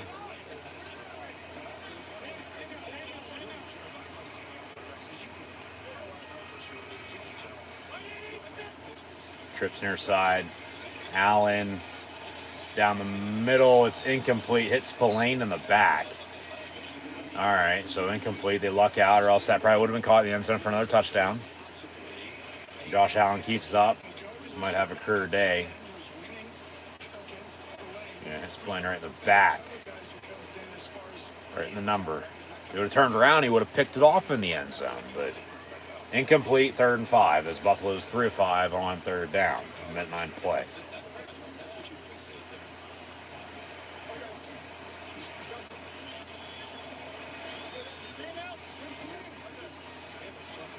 Diggs in motion. Allen will throw a lob. It's caught by Shakir. Broken tackle. Walks in the end zone. Touchdown, Bills. Jesus Christ. 30-3. Make it 31-3 with the extra point here in a second. 1 minute 2 to play in the half. And Josh Allen now with 4 passing touchdowns. 8th career game with that many or more. But like I said, might turn out to be a career day if he keeps it up. If they keep him in, which, you know, at this rate, they probably won't come the 4th quarter. Case Keenum will play at quarterback then at that point. With the former Bill backup last year, Mitch Trubisky backing up Kenny Pickett today. With Pickett getting his first ever start. As James Pierre is injured in the end zone. But, 30-3. Buffalo, I guess, he just broke a Jim Kelly record from back in the day, or as close to it. But 4 touchdowns, almost 400 yards passing. But it's 30-3 for Buffalo. Extra point here. Gonna be, got a delay here before the kick. Tampa with another field goal, so 13-0 Bucks at home against the Falcons. But Pittsburgh at this point, they'll come out. Hopefully they can find something and then build off of that in the second half and then moving forward. Extra points up and good, 31-3. But they're simply getting their ass kicked today. And, this rate, you're not even going to want to worry about watching the tape. You just move on to, Tampa Bay. I mean, you still got to figure out what the hell you did wrong, but they haven't been able to stop Josh Allen. Like I said at the start, if they can stop him, be okay. But if not, well, we know what he is. And voila, here we are, and they're not stopping him. So, yeah. And like I've said, when Matt Canada was getting shit on for, how bad the offense was looking. Well, the defense really wasn't looking that great either. Now, you make the quarterback change. Offense still really isn't doing much with Kenny Pickett. And they are, but they're not. It's a little bit better, but not by much. They still don't have a running game, because like I said with that, too, doesn't matter who's playing quarterback. They don't have a running game. It ain't going to matter. But this defense, man, just nothing. And, Terrell Austin ain't getting any slack. When he should be, because they can't do a damn thing on defense today, let alone, and their previous 3 losses, and they're going to drop 4 in a row here today now and be 1-4 going back home to take on the Bucks next week. So Pittsburgh on the return, 1st and 10 of the 28, 2 timeouts in 56 seconds. They missed a field goal and they have a field goal. I'd hope you'd be able to get back in field goal range here before halftime. Remember, the Steelers also get the ball to begin the second half, I might add.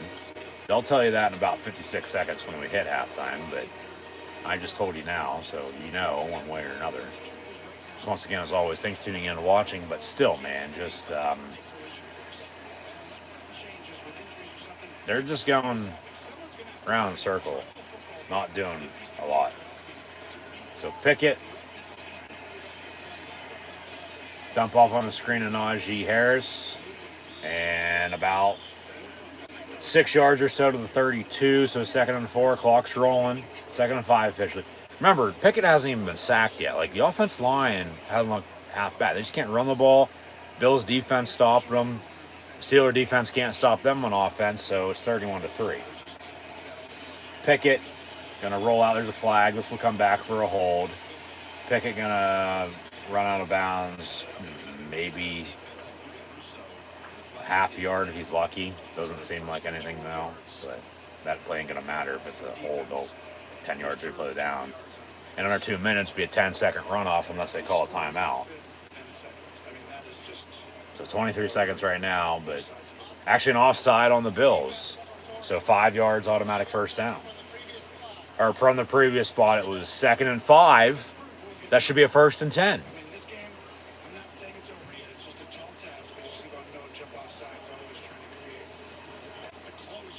Yeah, 1st and 10, Pittsburgh. That's why this offseason, it's not random why this defense is playing outstanding too. They've been good for a while, but he really brings another element.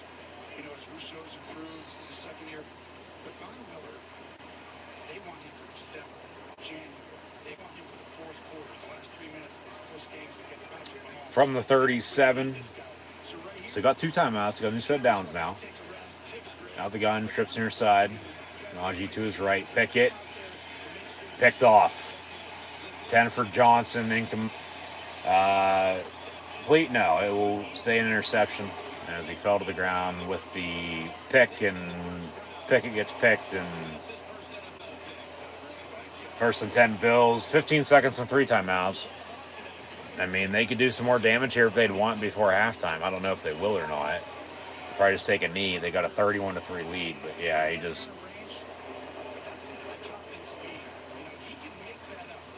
Not that great of a ball. He jumped the route. He put it where, you know, all right, Johnson was going to come down with it, but still just good defensive play. 1st and 10, probably quarterback draw, if anything. If they're, well, there's a whistle with a flag. False start. So 1st and 15.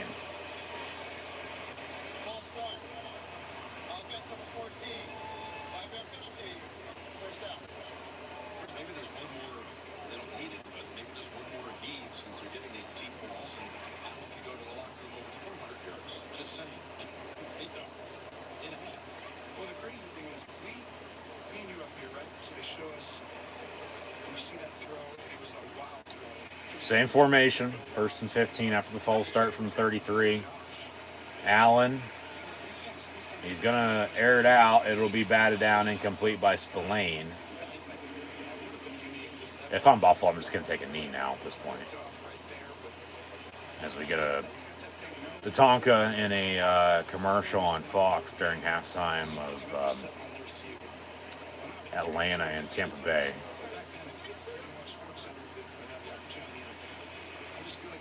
2nd and 15, they'll just take a knee now. So at halftime, the Bills lead the Steelers officially as we hit 000s at halftime.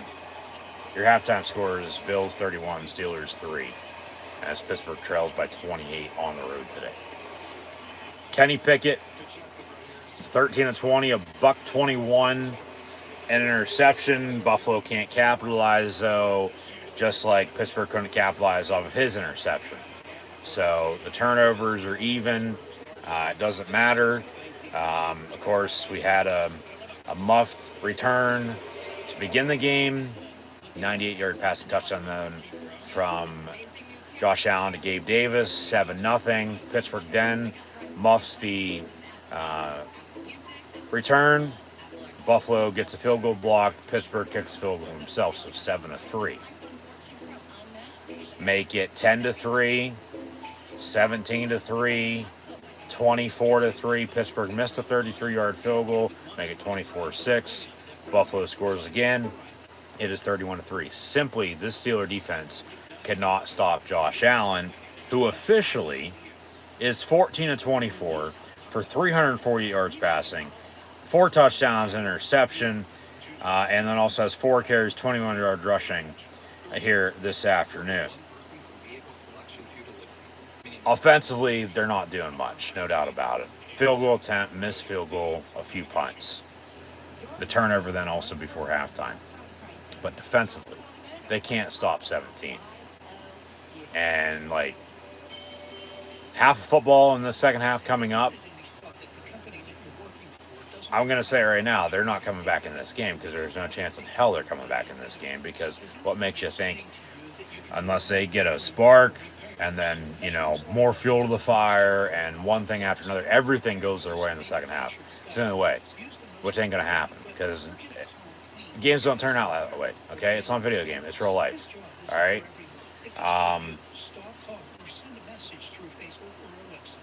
What makes you think the way they played the first half, they're gonna play any different in the second half? They might have a good drive or two and might score a touchdown or two, but then defensively they got to continue to stop the Bills' offense, Josh Allen, which they'll probably score some more.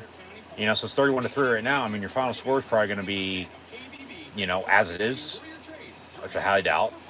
Or we'll say, you know, 38, 45, 34, 37, 40, 41. Don't let them score 50 on you. I'll say that.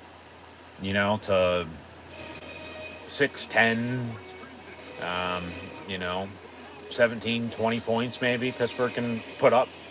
But they're still going to lose by the 4 scores that they're down right now.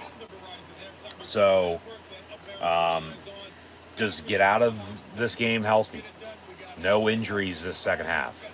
As they'll give us some highlights as Fox just did a little bit ago.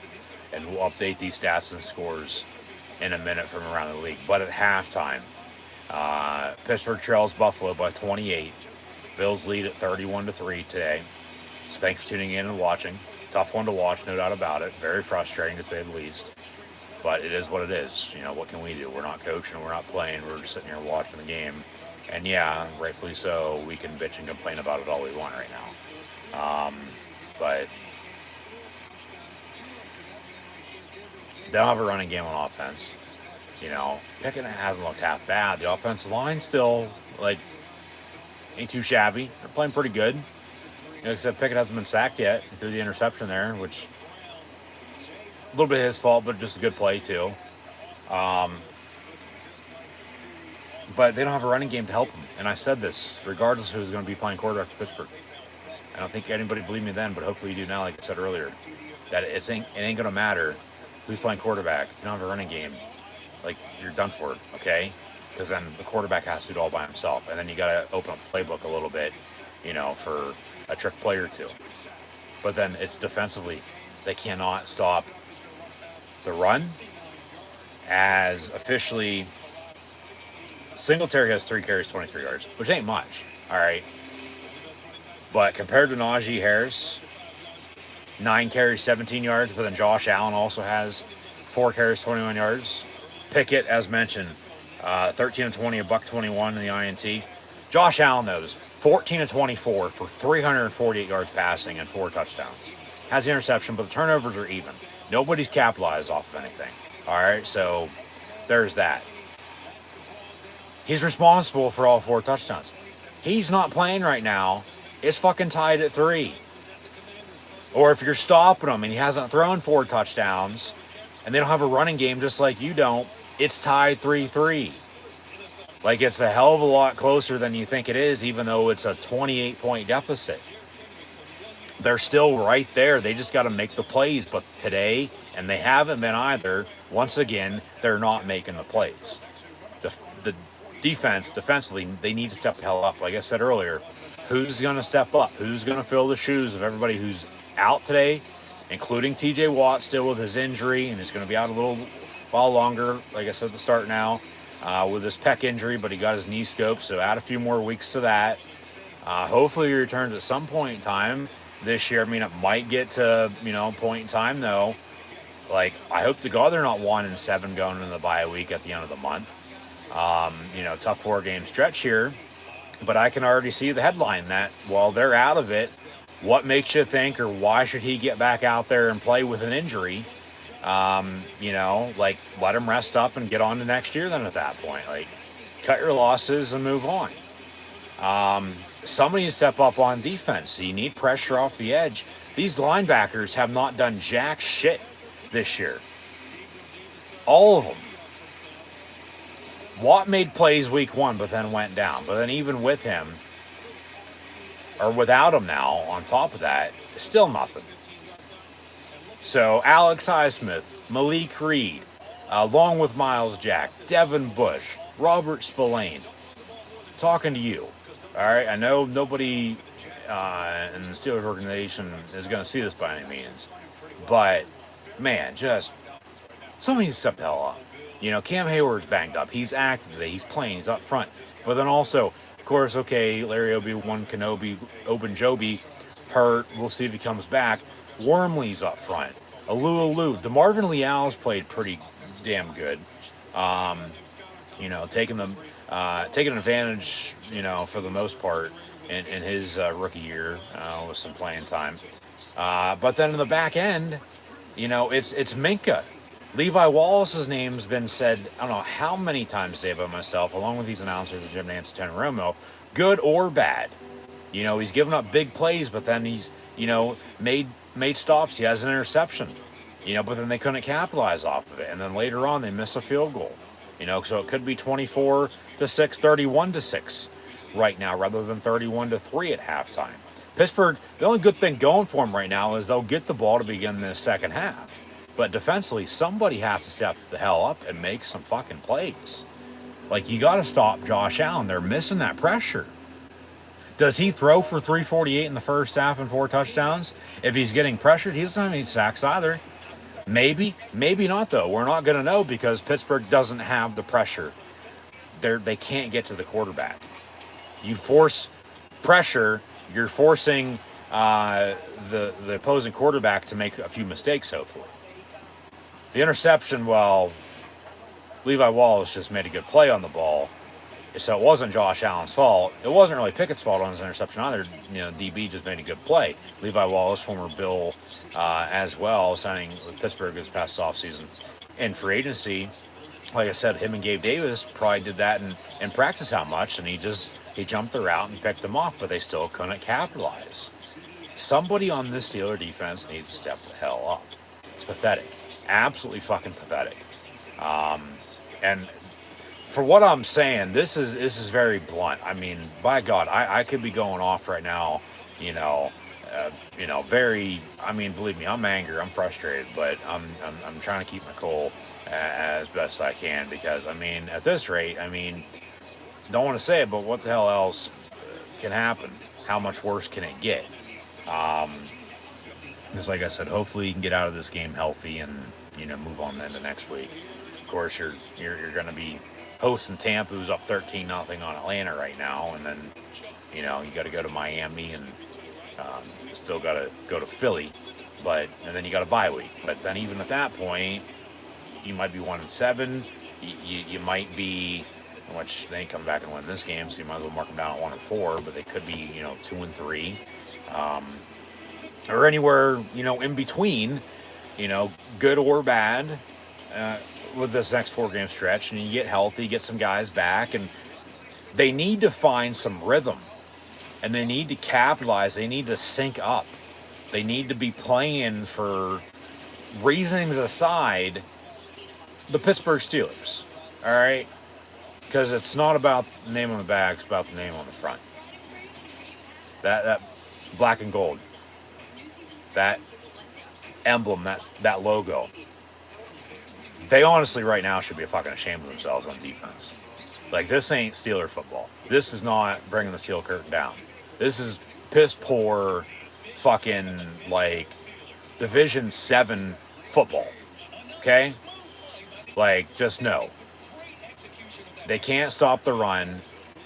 I mean, a little bit they have today, but not by much. Buffalo really hasn't been running it, though. It's Josh Allen throwing it all over their ass. They can't cover. They can't tackle.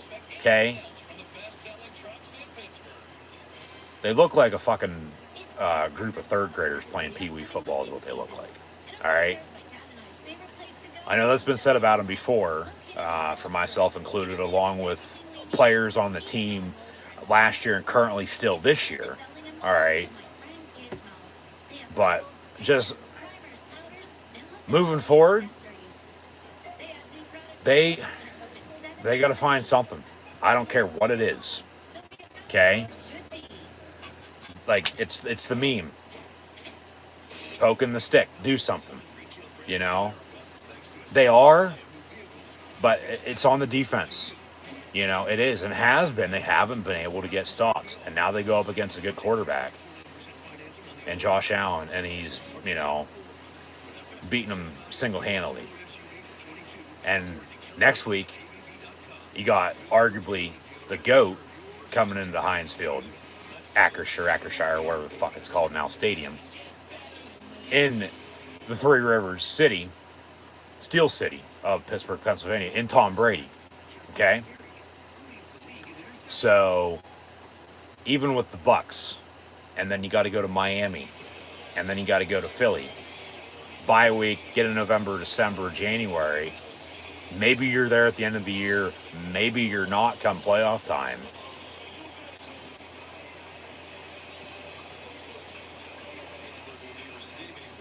They got to figure something out, plain and simple. Okay? We'll see if they can or not. If not, well, like I said, I don't want to say it, but how much worse can it get? Somebody needs to step up on defense. I don't care who the hell it is, what they have to do.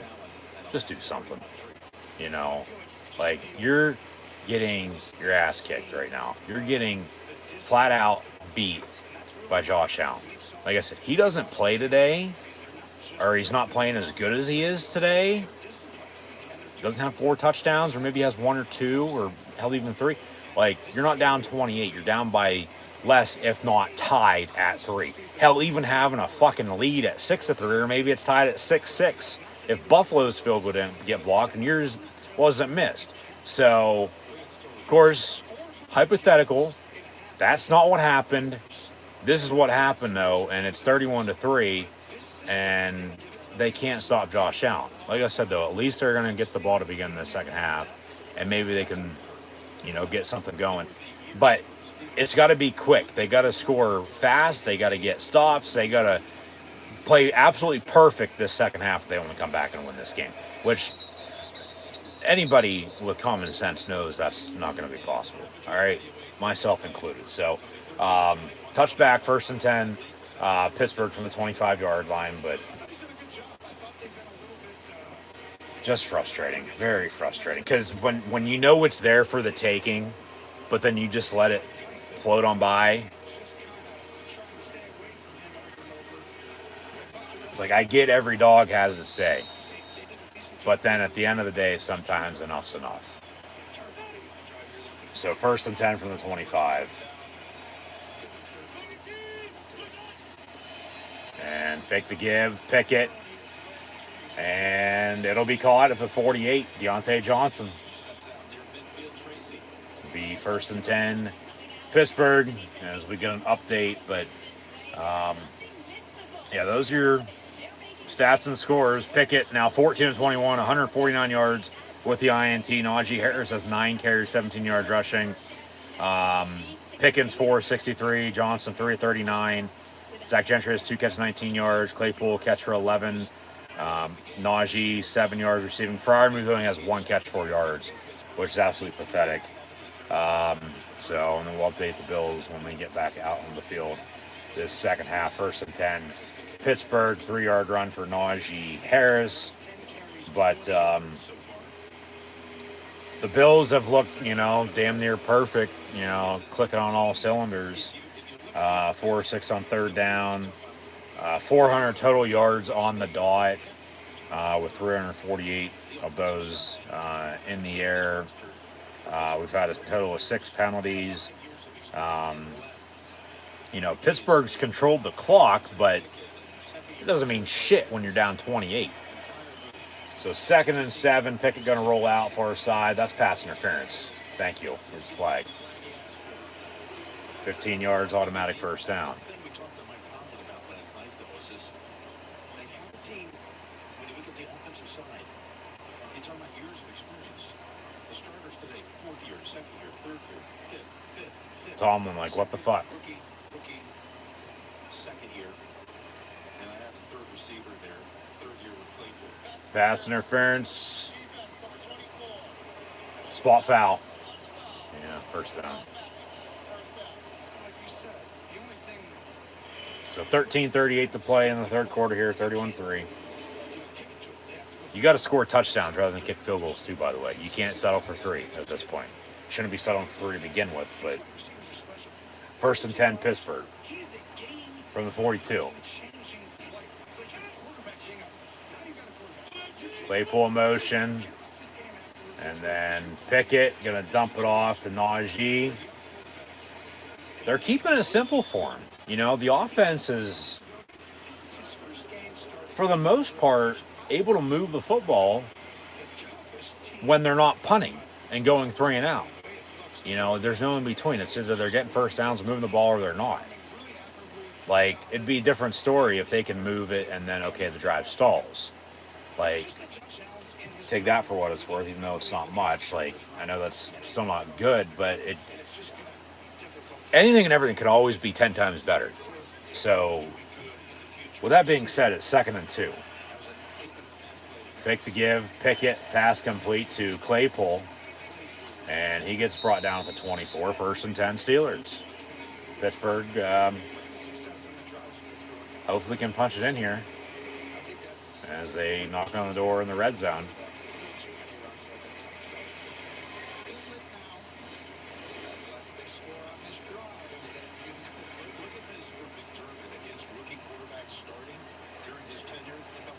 Pickett looking at his wristband as they give him the play call, probably with a number and a color, and then it syncs up, and then it's a simple out route. Deontay Johnson for about 7-8 yards.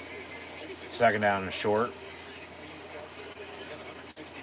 2nd and 3 officially. Yeah. Like, it's now the defense. Like, as I was saying earlier, they get the offense going. Now the defense fucking, you know, is shit in the bed. Like, in full. Like, not just, like, keeping them in the game. Like, literally, like, allowed it to get away from themselves. 2nd and 3. And Pickens going to motion out, top of your screen. Play clock at 3. They get it off, so maybe a little bit of a false start, but Pickett going to roll out near side and then lose 2 yards on a scamper out of bounds. So back to the 20. It'll be, 3rd and 5?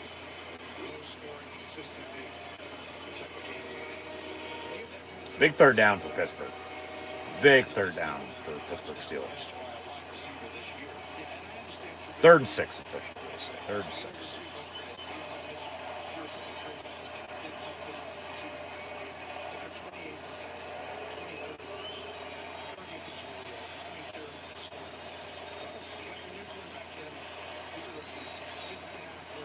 From the 20.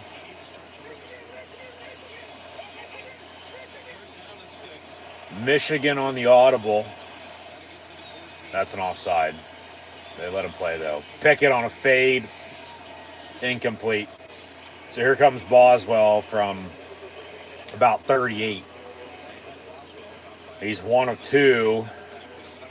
You got to kick it. Take your points. You know, you just got to get stops on defense, like I said. You know, because you don't know if you're going to need these 3 points or not.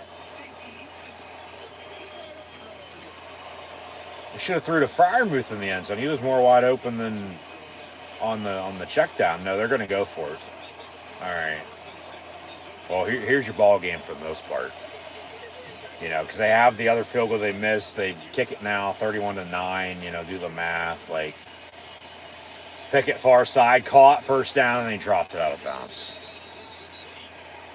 So incomplete, turnover on downs. 10 for Deontay Johnson. Oh my God.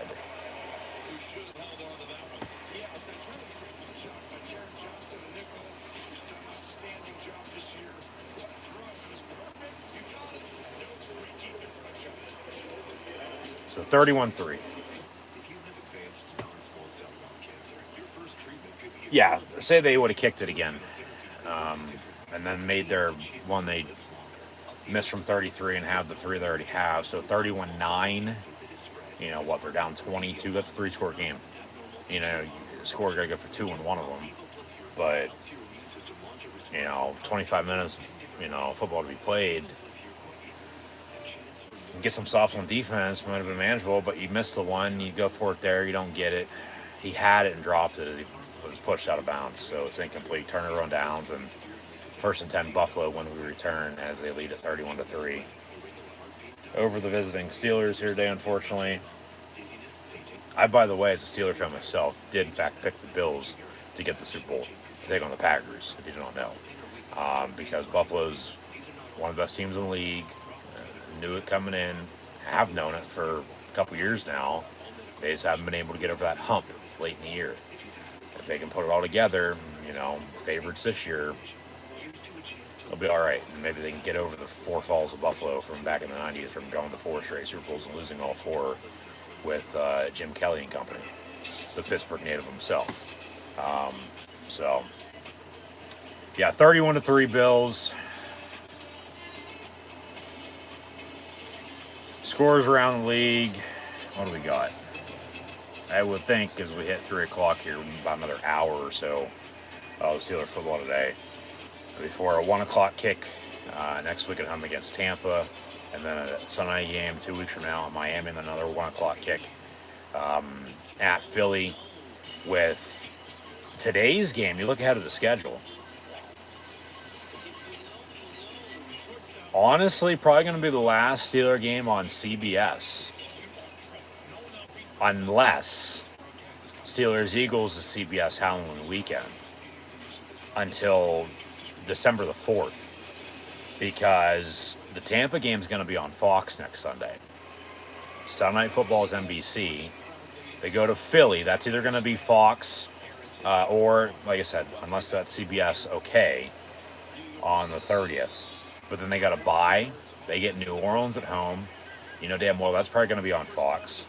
Then they get Cincinnati at home on a Sunday night right before Thanksgiving, so that's NBC. And then they got to go to Indy on a Monday night, which is ABC, ESPN. So they'll be on TV, no doubt about it. ABC, ESPN, along with CBS, Fox, NBC are your NFL channels for games. That ain't gonna matter though. If they're playing like this, they'll either be winning or losing.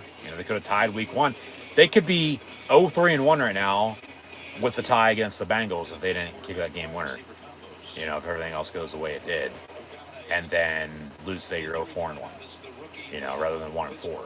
So take that for what it's worth. Like, at least they have a fucking win. But commercial break. Like I said, take a look around the league here. Everything in the second half. These 9 1 o'clock games. With still to come, 49ers, Panthers, along with the Cowboys and Rams, Eagles, Cardinals, and Bengals, Ravens on Sunday Football. Monday Night Football tomorrow night is Raiders, Chiefs. Already, though, in Week 5, the Colts beat the Broncos in overtime on Thursday night, 12-9, in an absolute shit show. We hopped on for overtime and talked about that for a half hour or so be sure to check out that live watch along our extra stream. Live on YouTube as well. Earlier today, though, across the pond in London, the New York Football Giants defeated the Green Bay Packers by 5, holding them to 2 points, and it was a safety in the final few seconds. Holding them to 2 points in the second half. They basically shut them out, scoring 17 unanswered. They were down 10 at halftime, 20-10, and they win 27-22. And New York is 4-1, their best start since 2009. Packers fall to 3-2 after an overtime win last week against the Patriots at home. Of course, they lost the week prior at Tampa Bay before the hurricane hit. So they've lost. Green Bay has, even though they're 3-2, or make that 2-3. So they lost to Minnesota week 1. They're, talk about up and down. They've lost 2 of their last 3. But yeah, it's week 5. Still a lot of football that'll be played, as the season will progress. Or no, excuse me, they were 3-1. They beat Tampa. Yeah, that's right. They beat Tampa. So they're 3-2. That's also, yeah. My bad. My mistake. Yeah, they're 3-2. They've still lost 2 of their last 3 though. Or no, they haven't. No, they haven't. Because they beat Tampa. Yeah, no duh. No shit. They lost week 1. They lost today. So they're 3-2. Green Bay is. But in the NFC North, talk about the AFC North and the Steelers. Bears and Vikings. Minnesota leads 21-16. The Lions are getting shut out at New England 19-0. Of course, and Green Bay lost. So still early, still have football played. With all that being said, so 31-3 here, Bills on top of the Steelers. And, well, since we're back to it now, 2nd and 2 for Buffalo. 10-19 to play in the third quarter. Next commercial break, we'll update all these scores and get back on track here in a second. But first down 10 for Buffalo in the meantime. So what can you do? What can you do?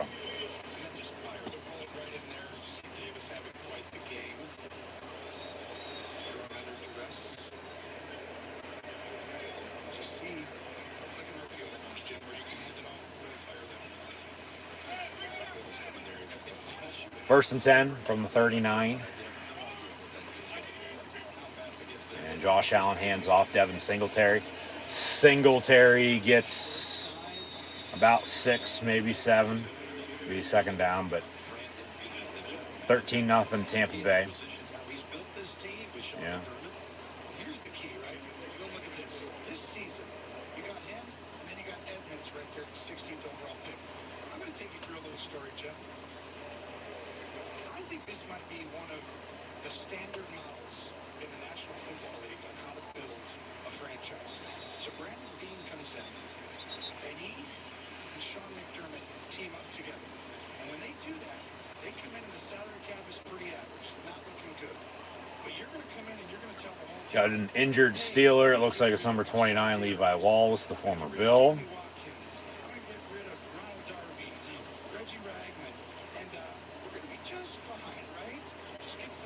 So 2nd and 4. That would be a scary proposition to be like, these are some of our best players, you know?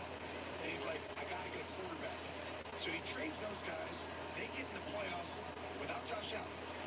Now all of a sudden they got, we're the 21st and 22nd pick. How do I get Josh Allen to 7? Well, how he does it? He trades Cordy Glenn because no one in the top 10 is getting out to go to 20 or 1 or 2. Romo's right. Trades Cordy Glenn, gets down to 12, still doesn't have Josh Allen. So now you've gotten rid of your left tackle, Cordy Glenn. You've gotten rid of all those other guys I said before. And now you go ahead and you got to trade another one of those picks to get up. They go to 7. He gets Josh Allen. That decision and the way that he did that. Well, it's Cleveland's fuck up for not taking Josh Allen. Like I said, they should have back in 2018 when they took Baker. Because if Allen's in Cleveland, is Buffalo as good as they are right now? You know, he's not there. So you can agree with what Romo said, and I do, but then you can also, contradict that and, argue this or argue that. So 2nd and 4, like in 2018, you had Josh Rosen along with Baker. Yeah, they bring it up. Sam Darnold, yes, thank you. Who's not in New York anymore. He's in Carolina with Baker. And then, Allen falls to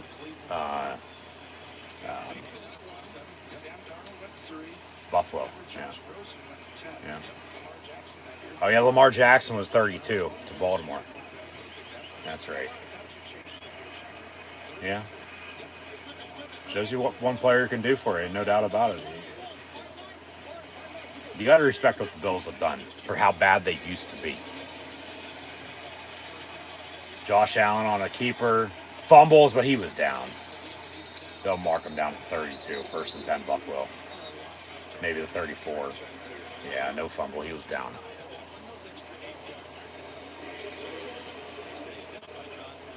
You got to have a quarterback to win. And, I like Josh Allen. I do. As a Steelers fan, I do.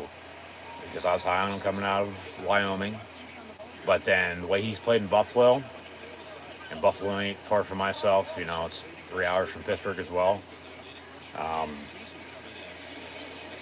He's a younger version of Big Ben Roethlisberger. And a Steelers fan myself, growing up with 7.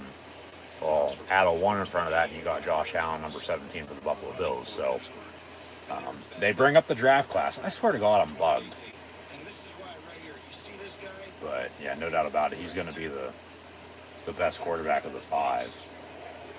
And probably be a Bill for life because who knows about Lamar Jackson. 2nd and 5.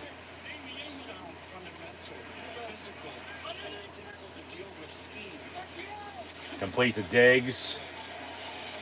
He'll break a few tackles and be brought down to 17. Remember, for Stephon Diggs getting traded from Minnesota to Buffalo, remember, Pittsburgh originally had traded Antonio Brown to Buffalo, but he said fucking no. So then that trade got negated.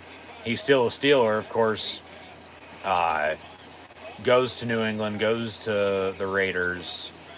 Buccaneer, not in the league anymore, to say the least. And then, Diggs is their receiver then at that point. Had an update. Detroit getting beat by New England.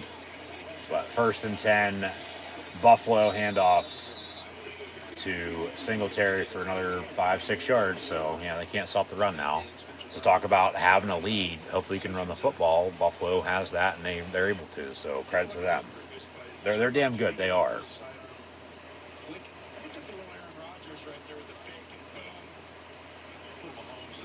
Like, yeah, with AB, like, running off the field, talk about fame going to his head. The Steelers won with him and Le'Veon Bell and Antonio Brown no longer being there. Like, how the hell, with what he did in Abu Dhabi, how the hell is that not indecent exposure? Blows my mind. But timeout, Buffalo. 2nd and 5, 6 to play in the third, still 31-3. So not a hell of a loss happened, which is a good thing for Pittsburgh this second half. But offensively, they really haven't done jack shit either. So okay, but what can you do? 21-0 now. Tampa beating up on Atlanta. So yeah, it ain't gonna be good next week. It looks like ain't gonna be easy. The following couple weeks as well. Because then even if you look ahead to December and January, like, even as this game is an AFC game, and the next time they'll play an AFC East opponents in 2 weeks when they go to Miami, they're already 0-2, 2 home losses against the Patriots and Jets, losing at Buffalo and going to lose against the Bills today. First down run to the 5, 1st and goal. 1-3, 0-4 against the East. The division games are, of course, going to matter more. They're 1-1 in the North. They beat Cincinnati and lost to Cleveland. They don't play another division opponent, though, until the Sunday night before Thanksgiving against Cincinnati. All right. But you still got to win, as many games as you can. But maybe at the same point in time, they can find a way to squeak in as, depending on what happens in division, like, still wide open, if you can get some help too. Got a flag on the play, probably a defensive hold or a defensive pass interference on the defense. Yep. End zone, 1 yard line. Yeah, 1st and goal, Buffalo. But like, these games in AFC are win or loss, especially if you lose them. Like, they're gonna hurt you in the tiebreaker if it comes down to it. But 1st and goal now, Buffalo from the 1. I'd hand off. They shuffle it. That's a pass. He fumbles it in the end zone. They might say touchdown because he reached across the goal line, so to speak, for a touchdown. Pittsburgh recovers, though, and they will say fumble, Steeler football. So Buffalo, that's the only second thing wrong that's gone against them today. Bad. The blocked field goal, and now this on a shuffle pass to Morris. And yeah, he fumbled it way before he was in. That's a good call. And then Pittsburgh recovers. Was his knee down, though? Yeah, the ball was way out, though, before he's down anyway. Okay, that's a fumble. And the Steelers recover in the end zone, which is a touchback. So 1st and 10, Pittsburgh from the 20-yard line now. If only you had those 2 field goals. Like, you made the 33 one that you missed, or the 3 points you had, 31-6. Go for it, or kick it rather than go for it on your last drive, 31-9. Or maybe if you do go for it and you score, all right. What would that be then? 31-13. You're making it interesting down the stretch, or even still 31-9. You're getting the ball back now when it's 31-3, and then you're still going, okay, 31-6, 31-10. 31-16, give or take. Like you're chopping, you're cutting it in half as best you can, maybe into thirds or fourths, but time's just going to run out on them because like they didn't do enough early. They got down by as much as they did, and even when they're not playing bad on offense, defensively, okay, they get a turnover. You got to capitalize off it though. All right, this is the spark you need. So it ain't over just yet. It ain't over until it's over. Triple zeros on the clock. Anybody, on any given day has a chance. You can be down whatever number you want to insert, fill in the blank. Less than, we'll say, 30. For instance, today, but in general, less than 30 points. You're going to have a chance if you can, score quick and just not do anything stupid. So, be 1st and 10, Steelers from the 20-yard line here. But as mentioned with some stats, and then also scores from around the league. The Chargers lead the Browns 27-21. Vikings 21-19 at home over Chicago. Make that 26-0 now. New England defeating Detroit. Saints 24-19 over Seattle. The Dolphins are keeping it close at New York against the Jets 19-17 for the Jets. Jets. They're both, them and the Giants, are going to try to win on the same day for the second time this year, which is a big deal because when was the last time that happened? Buccaneers, Falcons, of course, it's 21-0 Tampa as we're watching that. Washington 17-14 at home against Tennessee, and then still 6-6 early fourth quarter with Houston and Jacksonville. But like I said, still to come, 49ers, Panthers, Cowboys, Rams, Eagles, Cardinals, Sunday footballs, Bengals, Ravens, Monday night, tomorrow night, and we'll have live watch long reactions live on YouTube then as well. Raiders, Chiefs, along with WWE Monday Night Raw, then the Extreme Rules videos from last night for myself, Chris, Encyclopedia Sports Core on Luke 96 will be uploaded on Tuesdays. Keep an eye out for those. But already week 5, the Colts beat the Broncos on Thursday Night Football, as mentioned, 12-9 in overtime in an absolute shit show.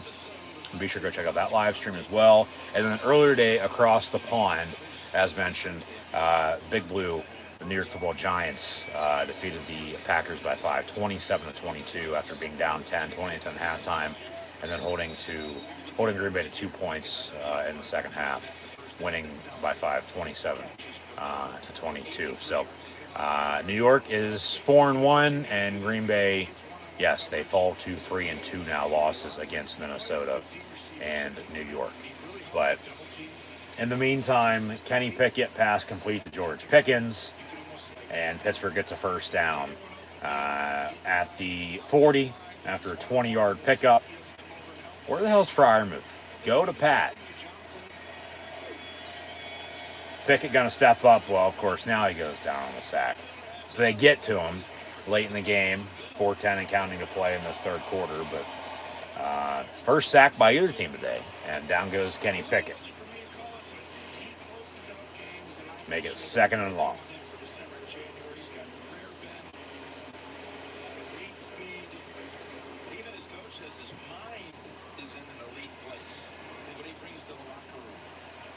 Energy, excitement, just the thought process, preparation, everything. He can anticipate things that others can't. Like when a quarterback might hold the ball, he studies all that stuff. He's got no wasted movement. So, Pickett with Jalen Warren in the ball game. Complete to Pat Freiermuth. And to the 41, 42-yard line he goes. It'll be third down. He's a little slow to get up, though. That ain't good. God damn it, he ain't fucking moving. Pat Freiermuth injured. And now, injury bug starting at the Steelers for a lot of key star players. Pat Freiermuth down with an injury, and they'll take a timeout. Pittsburgh ball 3rd and 9 when we come back.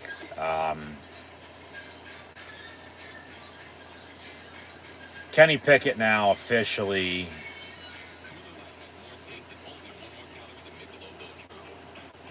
as these stats will update.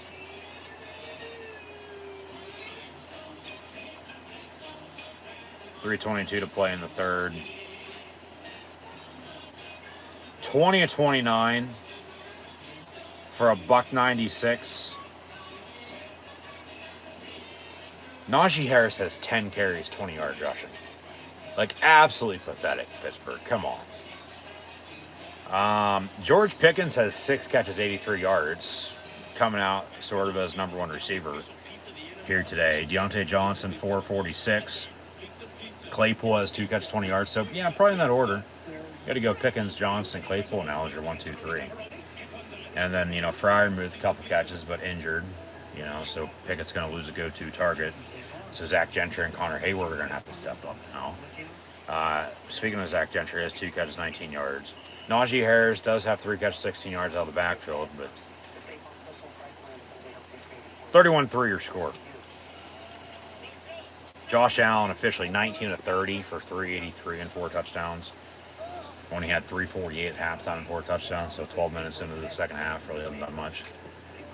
But he does have 42 yards rushing alongside Devin Singletary, who also has the same.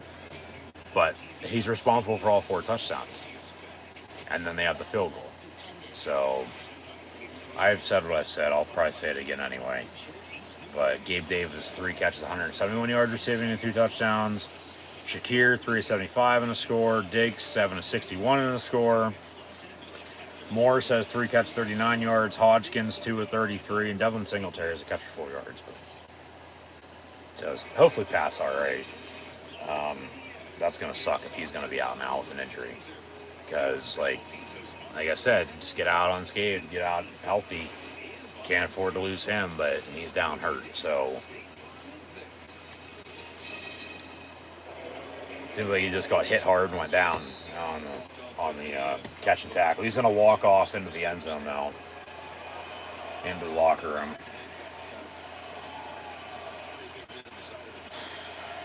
Yeah, and talk about concussions. That's probably what he has, because they're holding on to him so he doesn't fall, walking off. Claypool on the catch.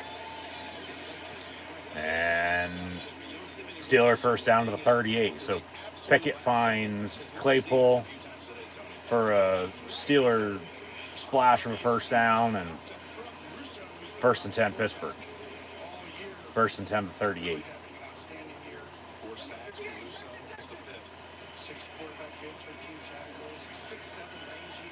Pickett rolls out near side, complete. Deontay Johnson, first down inside the 20.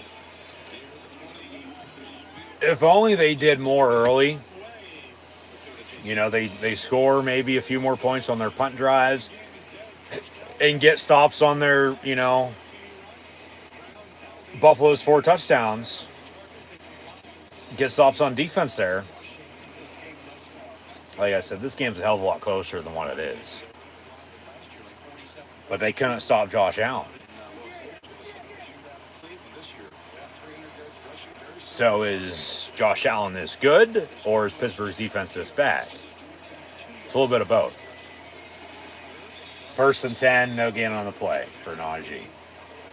So we had another update. Cleveland with a touchdown. They're blowing a lead, but they're coming back. It's 28-27 at home against the Chargers. Titans scored, make that 21-17 at Washington.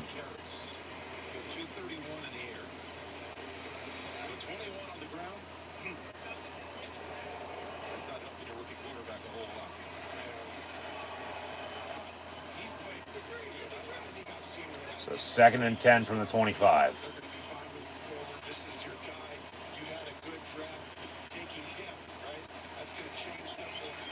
Pickett going to step up, slides, gets a first down. Where's the flag? And that's a late hit by Pittsburgh. There's the flag, but now we got a scuffle on the Bills sideline. James Daniels, thank you. He's sticking up for his quarterback in Kenny Pickett, who took a shot. And then he shoved him, and that, which, ensued the fight. But rightfully so. I mean, we should have offsetting penalties, but they're going to throw a flag on Daniels because they always get the last guy. But he's sticking up for his quarterback, and you got to like that.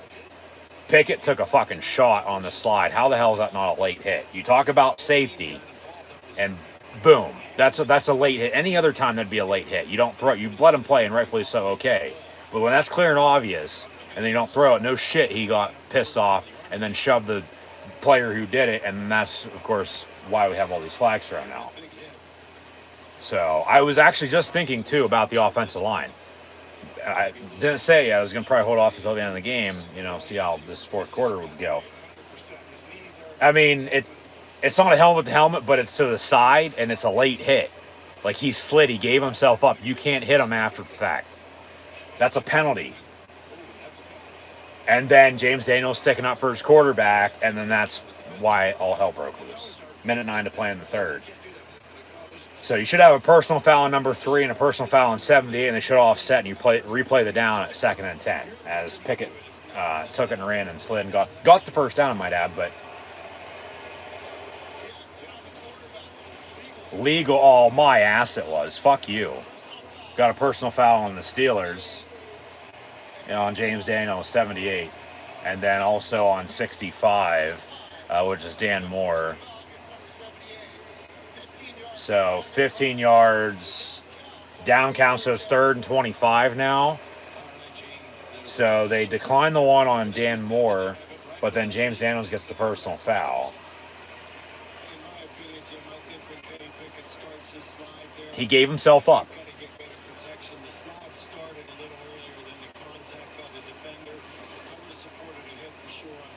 Yeah.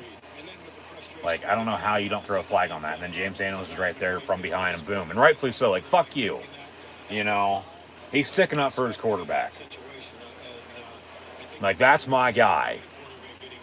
3rd and 15 now.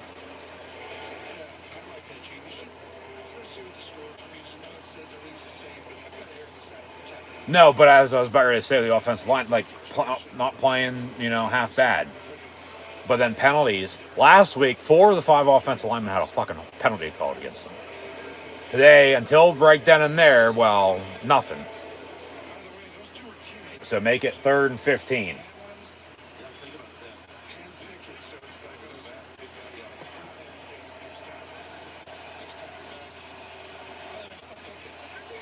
Ball at the 29, 30-yard line. And then a dump off. And Zach Gentry to the 22. So 4th down. You got to kick it. Freiermuth, what's the update? Concussion protocol, he's going to be out. Yeah. And Levi Wallace is also going to be out for the Steelers. So injuries. And now another injured Bill. But no, Jim Nance was saying he thought James Daniels got thrown out. No, it was just a personal foul. They didn't eject him. So 4th and 8, yeah, you kick it. Okay. Well, I mean, you sort of got to go for it. You're not fucking 28. But I'm saying if you would have kicked it. They might kick it. I don't know. Atlanta scores 21-7. But you make your 33-yarder. You kick it on your last 4th down when you went for it and didn't get it. 31-9. You kick it now. It's 31-12. Get this game into the 4th quarter. You score again. You're going to score twice more. But with the way you're playing, potentially manageable. But yeah, they got to go for it here. I mean, if not, it's like you're just, selling yourself short. Like you're giving up. But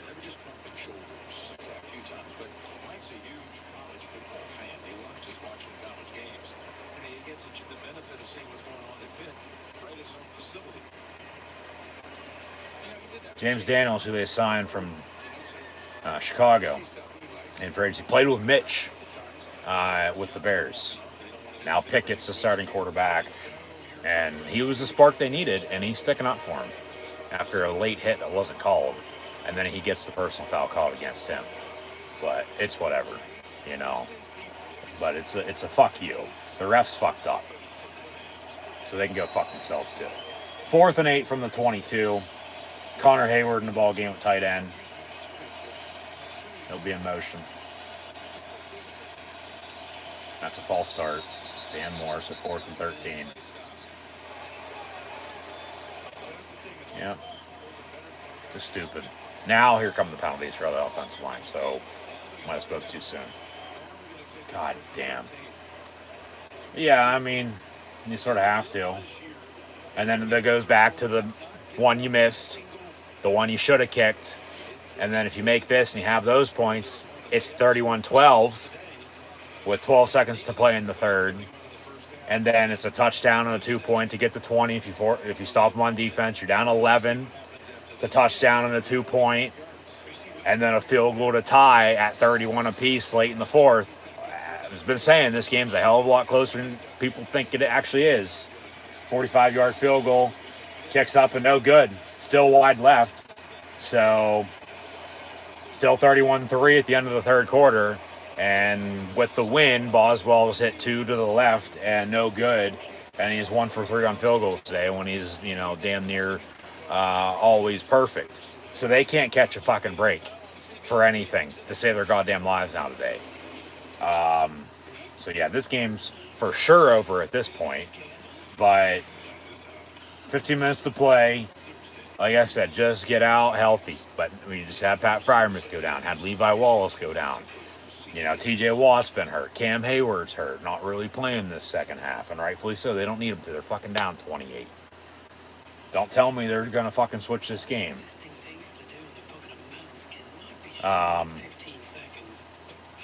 So, yeah, but, I mean, they can't run the ball on offense. It's absolutely pathetic still. But defensively, I mean, okay, Buffalo hasn't done anything in the second half, but they stop him. Once again, this game's a hell of a lot closer than it is, but they couldn't. Their issues now, when it was, seemed like on offense, no doubt about it. Now it's on defense. So one way or another, they're still treading water. Just barely. So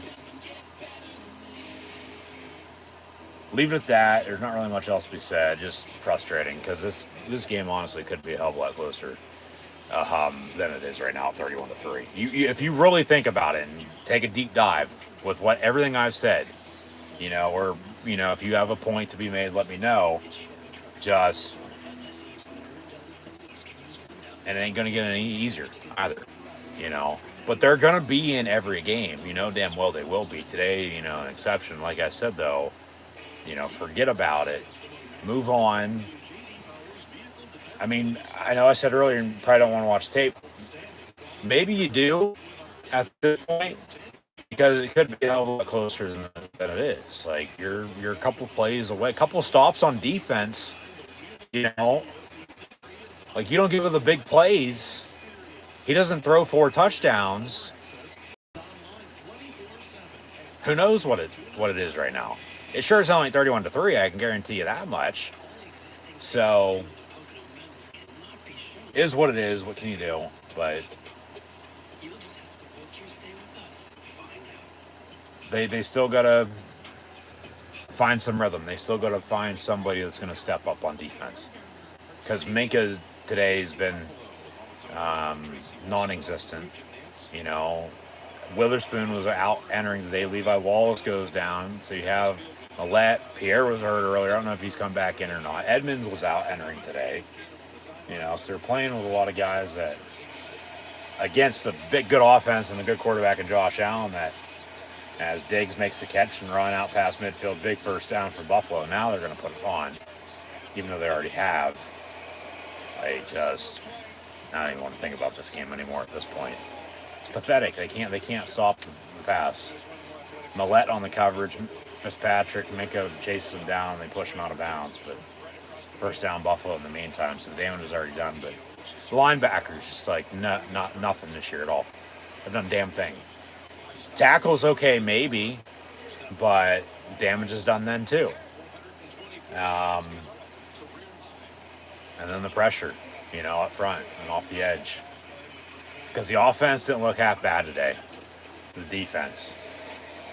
And then special teams, you got to rely on it as they hand off to James Cook, and he hits the hole and goes for a rushing touchdown. And Buffalo now will extend their lead to 37-3. It's not like they were throwing and running up the score, because they're not running up the score just yet. And hopefully they don't, but 24-yard rushing touchdown for James Cook, younger brother of Dalvin. They couldn't stop the run. hey, we're going to do this, and we're telling you we're doing this. Good luck stopping it. And they can't. Pittsburgh cannot stop the damn Buffalo Bills. Missed tackle and touchdown Buffalo. So 37-3. I'm sure Bills Mafia is absolutely loving this. And rightfully so, because as a Steeler fan, if, you know, or anybody in general, you know, does this, be absolutely loving it too. So 38-3 now, a minute into the fourth quarter, but no, then, you know, as I was saying, you know, it all rely on special teams. You know, with the weather, I mean, it's not that bad. It's windy though. 2 kicks just wide left. And then another one, like, all right, they went for it and didn't get it. So honestly, they could have had a max of 12 points today, right now. But then they give up that on defense. So it's like you're trading back and forth. Like, it ain't gonna matter because you're playing catch up. Like, because you dug yourself an early hole, and, you know, unless you find a way out, you're gonna be stuck down in that hole. Last I checked. All right. Unless you can find an escape route and, you know, go that way. But they're not getting bailed out by anybody. So 38-3. This is a lot like the Cincinnati game on the road last year, right after Thanksgiving, in which then was Pittsburgh's largest defeat in a very long time, dating back to the late 1980s. So now this happens in back-to-back years. Just what to do, you know. Tomlin ain't going anywhere. And a new quarterback, offense ain't looking half bad with Pickett. It's the defense now, you know. One way or another, just when things start going their way, boom, something happens. You know, they can't catch a break. So, but they can't make stops on defense either. You know, so there's that. 38-3 your score. They'll get the ball back, 1st and 10, and, you know, keep Pickett in. You know, knock on wood, hopefully he doesn't get hurt. You know, more playing time, more experience. He's going to learn from this, and then in the future, it's going to be better. You know, hopefully you don't have games like this, and hopefully the defense can step up. I mean, I want to be shocked they put Mitch in, but talk about the Bill defense knowing him from practice. Well, 38-3, it could get a hell of a lot worse. So yeah, 38-3, 14-3 to play.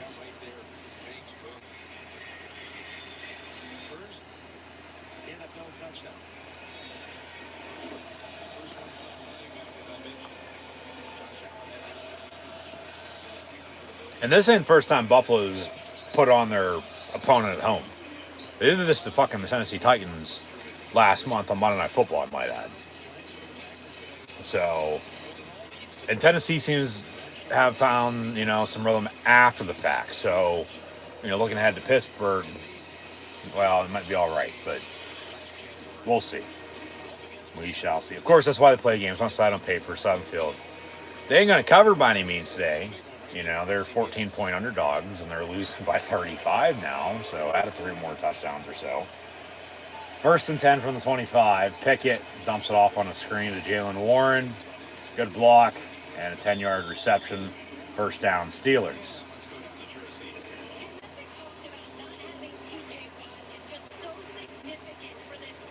Yeah.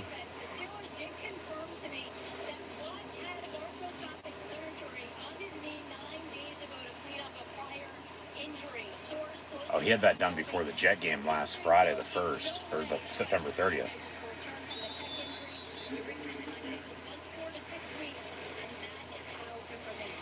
Still 4 to 6 weeks, they say, for what? All right.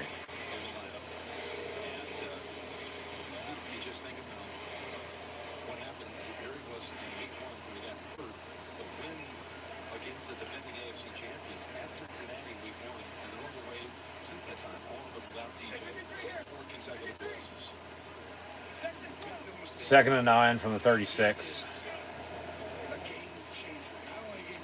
And Pickett gonna hand off on a draw. Jalen Warren, he gets 11 yards and a Steeler 1st down.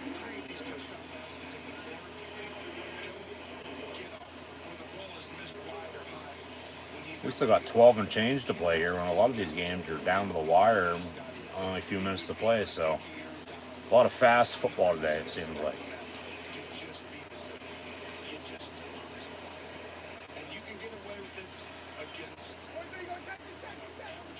Yeah, but you're playing the Bills. You're playing who you have coming up. You know, the best team in the league. You're going to get beat, no doubt. Yeah. Pickett gets drilled as he gets rid of it. Complete to Jalen Warren, who spins and gets another Steeler first down.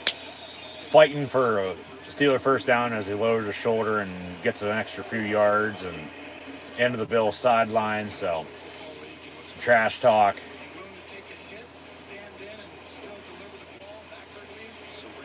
Pickett, yeah, boom, and still gets a first down. He's taking shots, but he doesn't give a shit. He's still going to get up and play through it. And, of course, that's what, you know, you like to see. I guess he's man of steel. Claypool on the reception. About a 2nd and 4 now for Pittsburgh.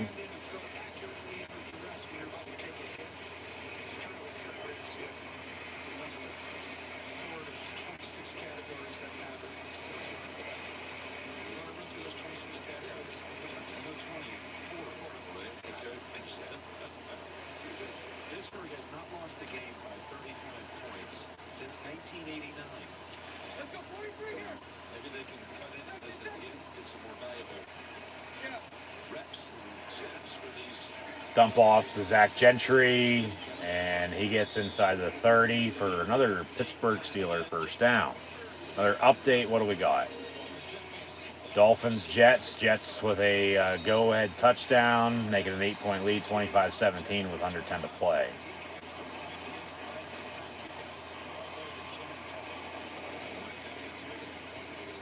Yeah, extra points still to come. That's up and good. It makes a 9-point lead, so Miami might be in trouble without Tua.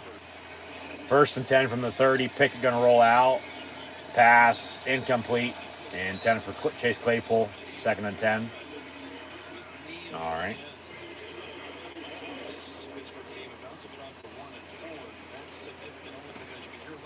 Most consecutive non-losing seasons. Yeah, the Steelers have an 18-year active streak. 3rd longest streak all time.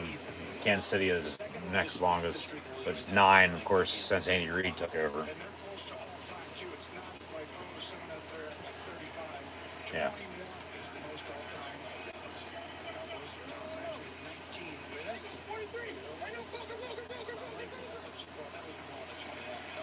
Second and 10 from the 30. Pickett again. Pass complete. George Pickens for 9. What a catch. But they say incomplete, out of bounds. So they say incomplete, 3rd and 10. Let's see a replay.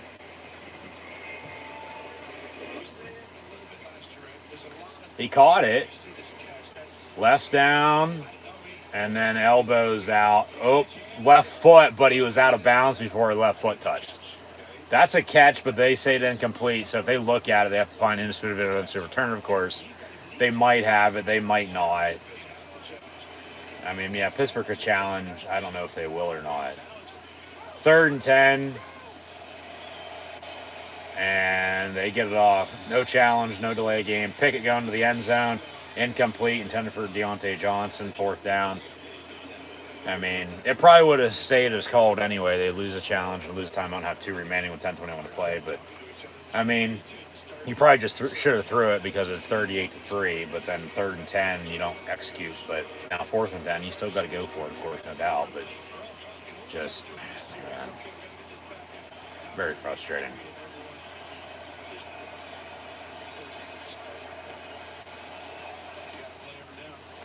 From the 30, 4th and 10 for the Steelers.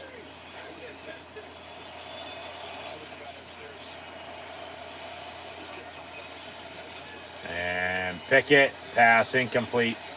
Intended for Claypool as he dropped it, as he fell to the ground. Turnover on downs again for the Steelers, and Buffalo getting it back, 1st and 10, 38-3 your score.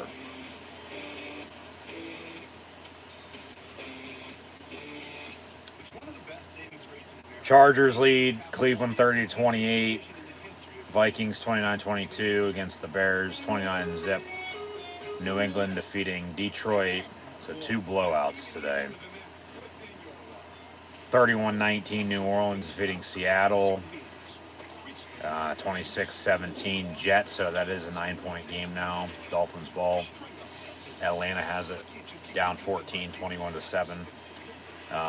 Midway through the fourth quarter. And then Titans 21-17 at Washington.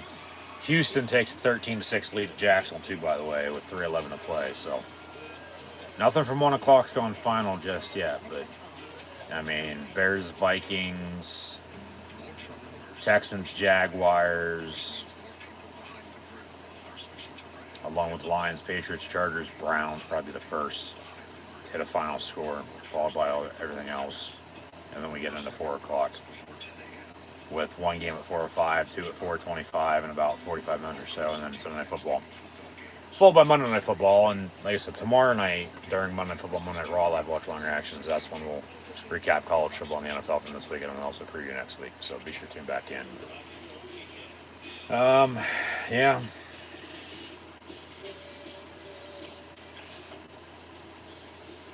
Pittsburgh down 35 still, 38-3.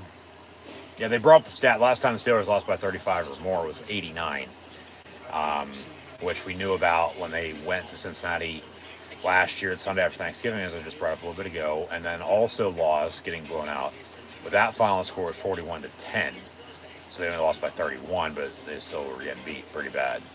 And like I said, now 2 years in a row this happens. Like, what's up? It's defense, man. Like,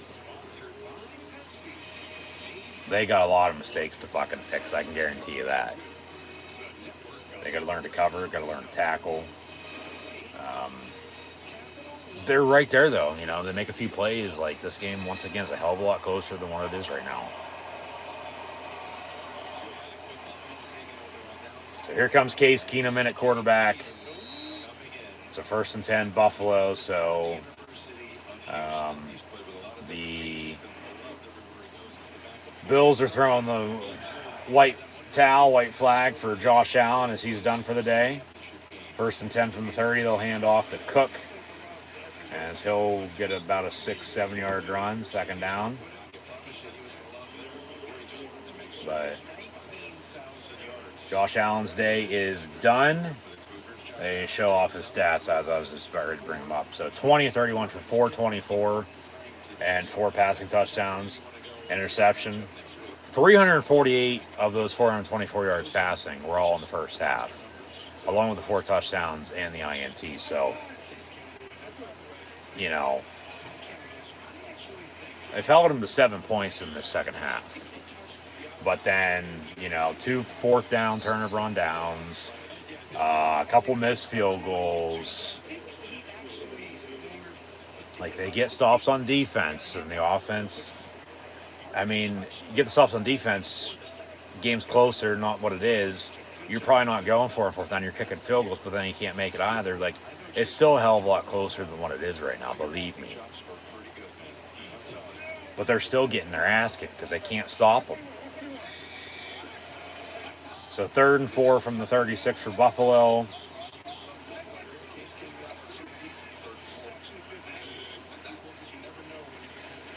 Case Keenum slant over the middle, caught, and should be enough for a 1st down to 40. We'll see where they spot it. Yeah, it might be a half football short. Be 4th and inches.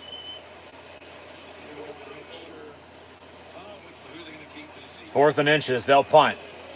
The Buffalo Bills are going to punt for the first time today. And Gunnar Olszewski out, so we'll see who's back to receive this punt. It's Steven Sims, 82. And remember, Pittsburgh had a muffed return earlier, as did Buffalo, but other than the 98-yard passing touchdown to begin the game, nothing happened off of those. 4th and 1. And the Bills punt for the first time today. And it'll bounce inside the 10, and the Bills will almost down at the 1, but it'll roll into the end zone for a touchback. So touchback and 1st and 10 Pittsburgh from the 20. Down 38-3 your score here on CBS. But as always, just thanks for tuning in and watching my live watch-along reactions. Live right here on YouTube. I'm your host, Encyclopedia Sports, Cool and Luke 96. Sure, like, follow, and subscribe on social media. Links in the description below. So Najee Harris going to be done for the day too, it seems like. But yeah, he couldn't run the ball to save his life either today. Even with a decent offensive line, they still couldn't run the fucking football. But Jalen Warren in the ball game to the left to pick it out of the gun, right to left to crush Delvin Screener on a dial. From the 20, 1st and 10 for the Steelers, 8:25 and counting to play. Pickett pass intended for Zach Gentry, almost caught by both teams, so almost caught for about a 5-6 yard pickup, and also picked off, but falls incomplete. 2nd down and 10. As the Falcons score, 1-score game at Tampa.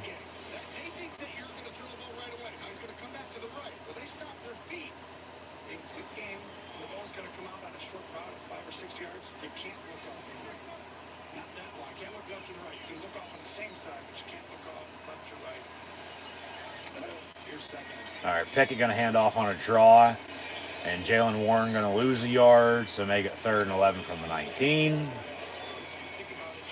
So, just outside. Frustrating. Fucking frustrating.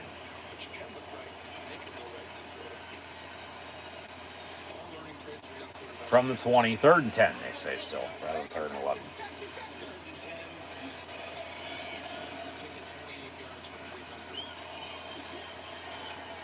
Kenny Pickett down the middle, incomplete. No flag, intended for Claypool, 4th down, and they'll punt. Because you're not going for it from your own 20-yard line. So, can't even take, a couple minutes off the clock, 3 and out, and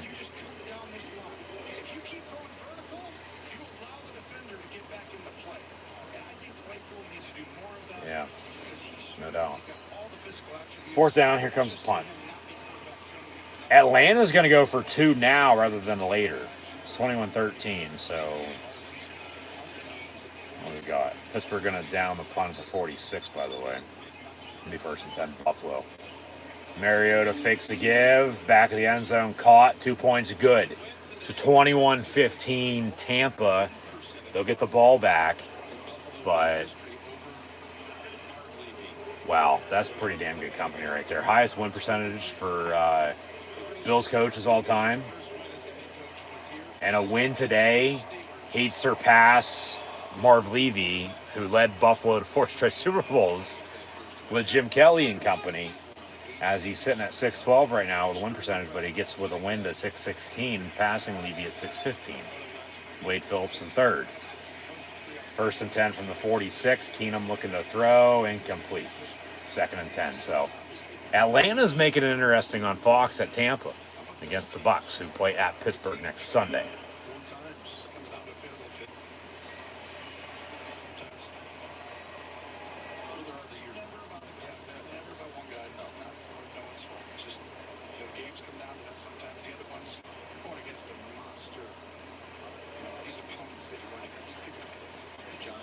So 2nd and 10.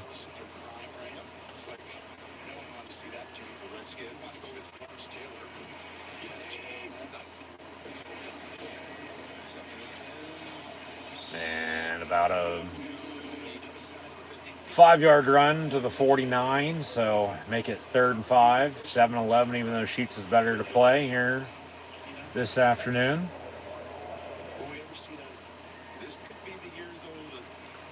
Yeah, for Buffalo. Yeah.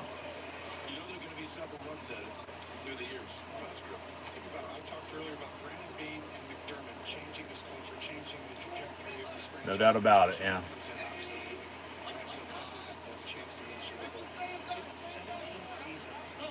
Third and 5 from the 49. Pittsburgh actually brings some pressure up the middle. Gets to Keenum And it'll be incomplete. 10 for 16 as Pierre almost makes the pick, but he drops it incomplete. 4th and 5. And now we're just trading punts back and forth. So Buffalo's on the punt for the second straight drive. Who would have thought that today? 6:35 to play.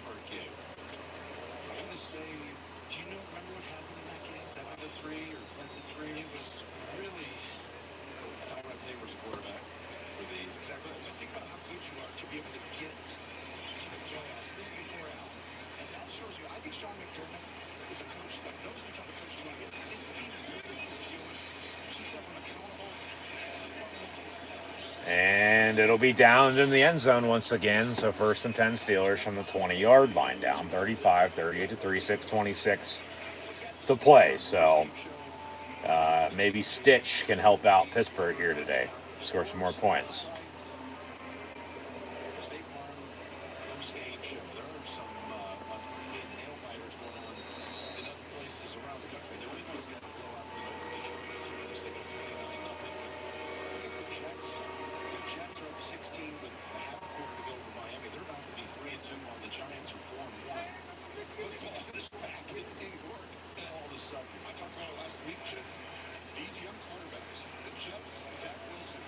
From the 21st and 10, Pickett dumps it off, incomplete, intended for Warren. Come on.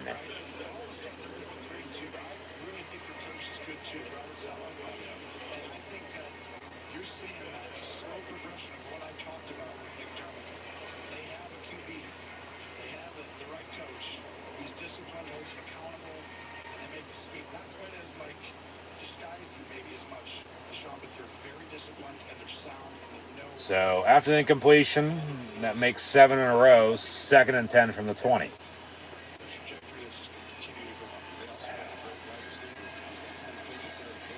Pickett, pass complete. Connor Hayward, his first ever NFL catch to the 27. Make it 3rd and 3. Thank you, Jim Nance. 3rd and 3.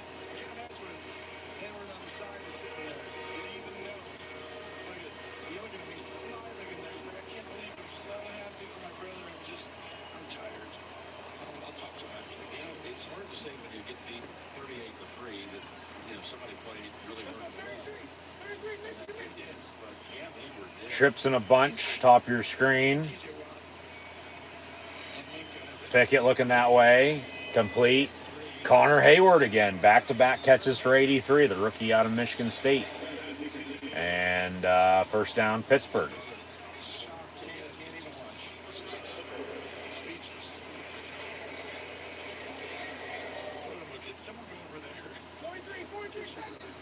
We got a whistle.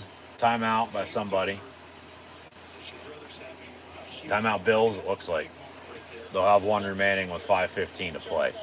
So, the 30-second timeout.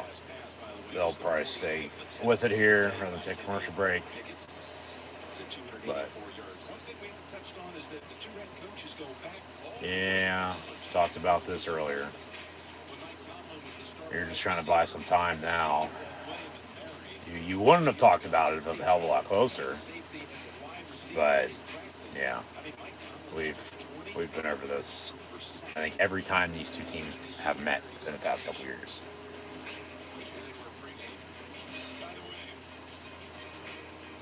So, yeah, just.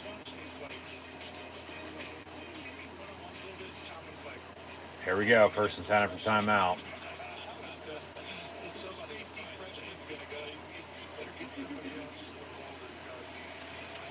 Pickett from the 32, got a fucking flag, so false start probably. Take 1st and 15. Yep, who was it on? Chase Claypool, what the fuck? No, replay down.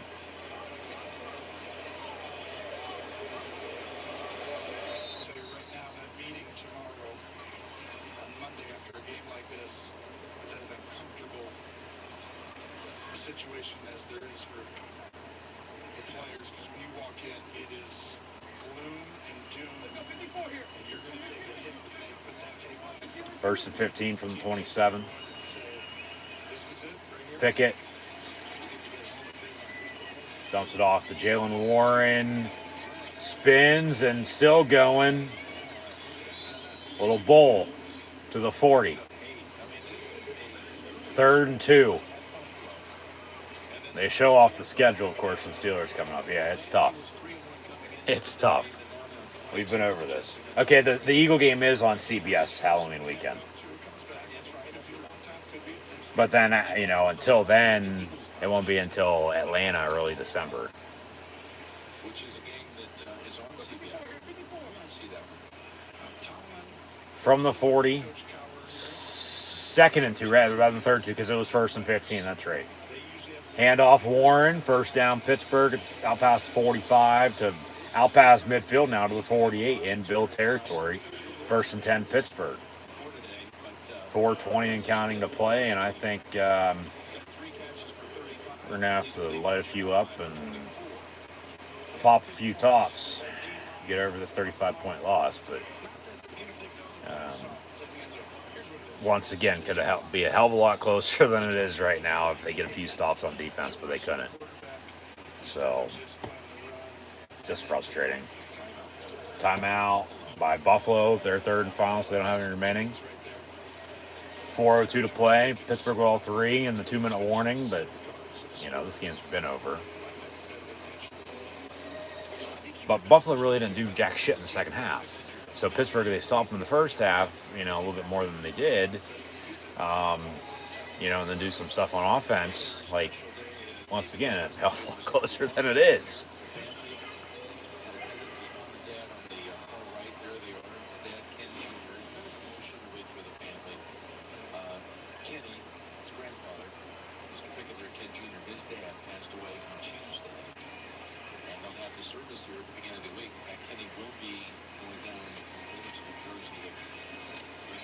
First and 10 from the 48. Jalen Warren on the reception and 3 yards for him.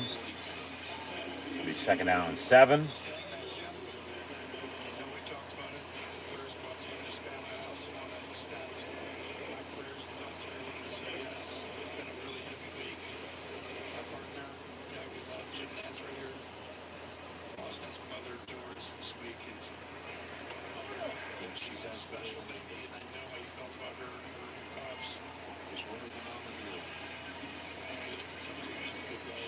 Pickett over the middle. It'll be caught after a couple deflections. Zach Gentry at the 35. So 1st and 10 Pittsburgh after that. All right.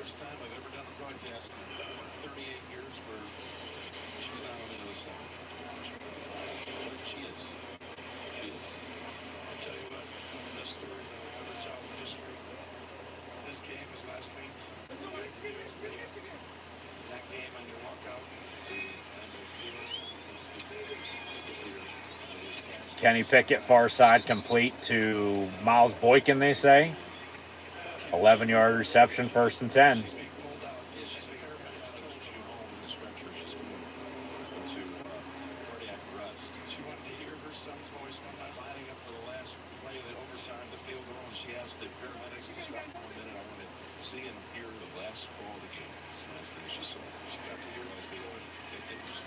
First and 10, Pickett dumps it off. Claypool inside the 20, down to the 19. 2:19 and counting to play. So 2nd and 7 for Pittsburgh. That'll probably take us a 2-minute warning, though. Houston picks up their first one. They beat Jacksonville 13-6.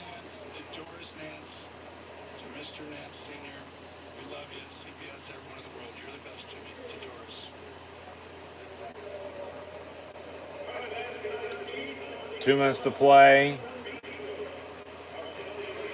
Pittsburgh football, 38-3 your score.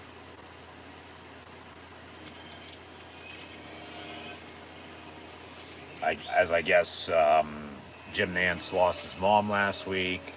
They're talking about that, but then also Kenny Pickett. His grandfather, grandmother, family member who they said passed away with his parents, his family in attendance. I believe they showed them. I'm trying to watch this damn Falcon Buccaneer game too.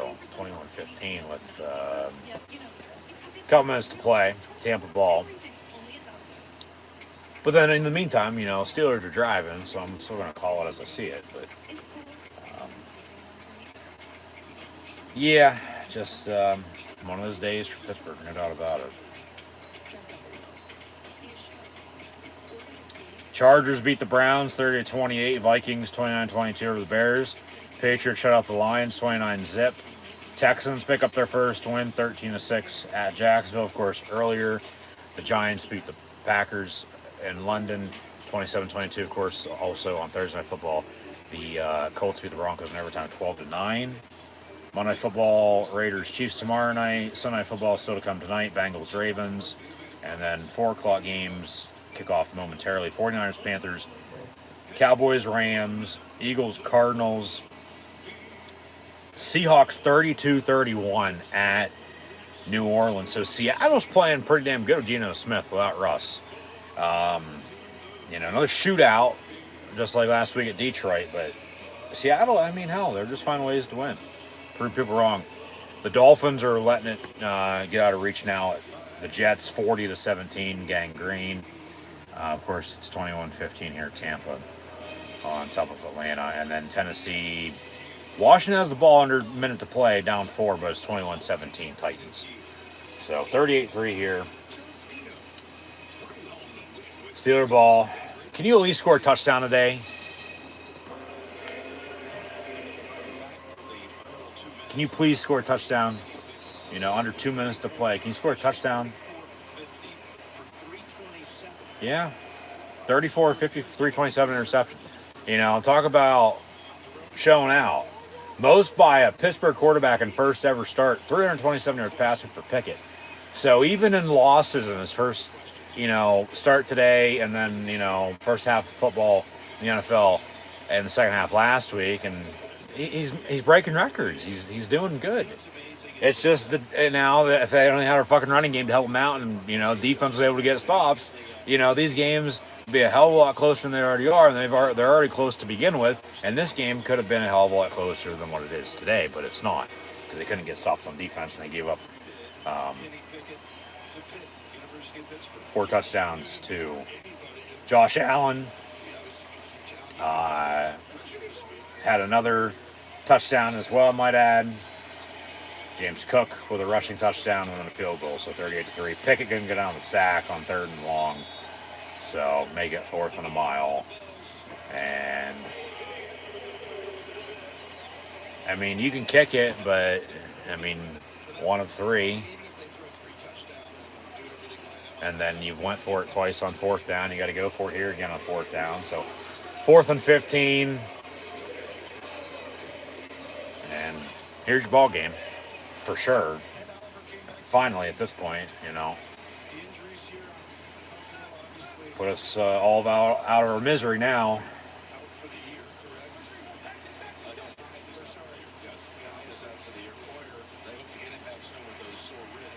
But Pickett gonna roll out and then just throw it out of bounds, incomplete, and they'll probably say intentional grounding. There's nobody there anyway. And now we got to fight.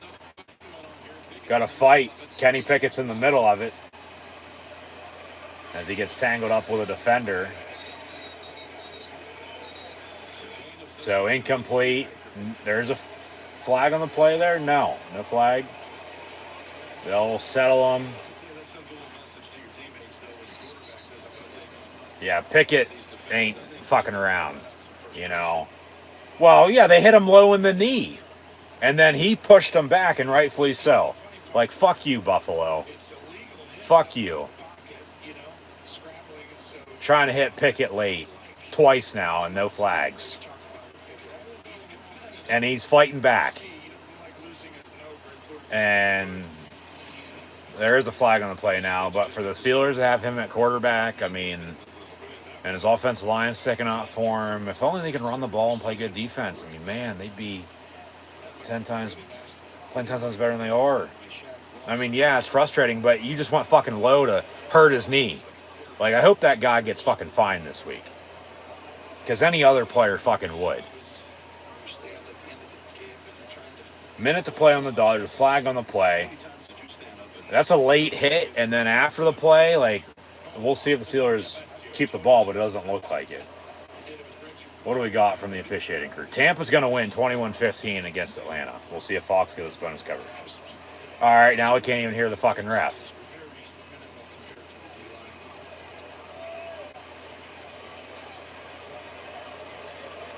They just want to get out of here as much as everybody else does. But when it's flat out a late hit, I mean, come on. 2 fouls after the play, personal foul on Kenny Pickett, and then unsportsmanlike conduct on the Bills. So they'll offset. They're going to replay the down.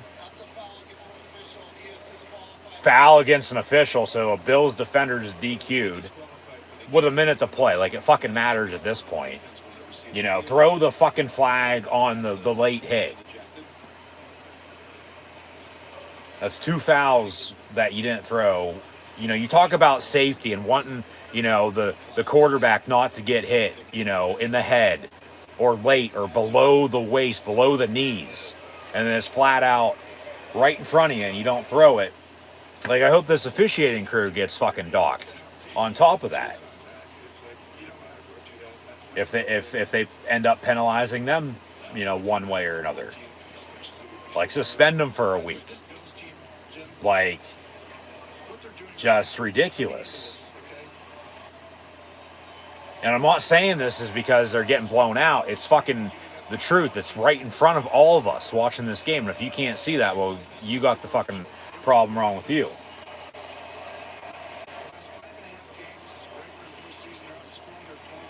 It's fucking bullshit is what it is. Sean McDermott's going to say sorry to Tomlin. You know damn well he is, because they're best friends. Like, that is just unacceptable, and he knows that. Like, his players shouldn't be doing that. Like, there's obviously bad blood with somebody against Kenny Pickett on the Bills team in general. They don't like him for whatever reason. We get bonus coverage on Fox with the Seahawks and Saints. New Orleans scored 39-32 at home against Seattle. Timeout, Pittsburgh. It's Buffalo ball, though, 1st and 10. So, they show the upcoming Bills schedule. They go to Kansas City, they got to bye, and then they get Green Bay at home. I'll have both of those games. I know for sure I will. If I've watched longer actions live here on YouTube, so be sure to tune back in. But just, come on, man. And especially with everything going on right now, with you know, injuries in the league, and they're trying to, you know, get away from it, and then this happens and you don't do anything about it, well, there's your fucking problem. You know, the NFL needs to take a fucking look in the mirror and, you know, see for themselves what the hell's going on. It's pathetic. But you gotta love, you know, Kenny Pickett's, you know, fight, his passion. Like, he ain't gonna take no shit. I hope they fucking, you know, meet again later on this year. Or the next time they do meet, well, that it's in Pittsburgh, because they have gone to Buffalo a few times recently. He obviously said something to John Hussey, and he threw his white cap, and then rejected. So, yeah, these refs need, you know, of course, in the meantime, get this game under control. Just with a minute to play, this doesn't need to fucking happen. You know, it's as much blame on them as it is everybody else. Kneel down. The Bills are going to win it. 38-3 is going to be your final score, but not the fucking point right now. So, yeah, Buffalo going to be 4-1. Pittsburgh dropping to 1-4. I'll have live watch long reactions on Sunday of both of their games. Pittsburgh hosting Tampa Bay. Give me the Chiefs to beat the Bills again from Arrowhead next Sunday afternoon. That should be a damn good game, though, with those two in the playoff rematch from last year, in which, of course, went to overtime. Bills never touched the ball, and then Kansas City loses Cincinnati in the title game before the Rams beat Cincy in the Super Bowl. So, post-game handshakes. And the Buffalo Bills will defeat the Pittsburgh Steelers today by your final score of 38-3.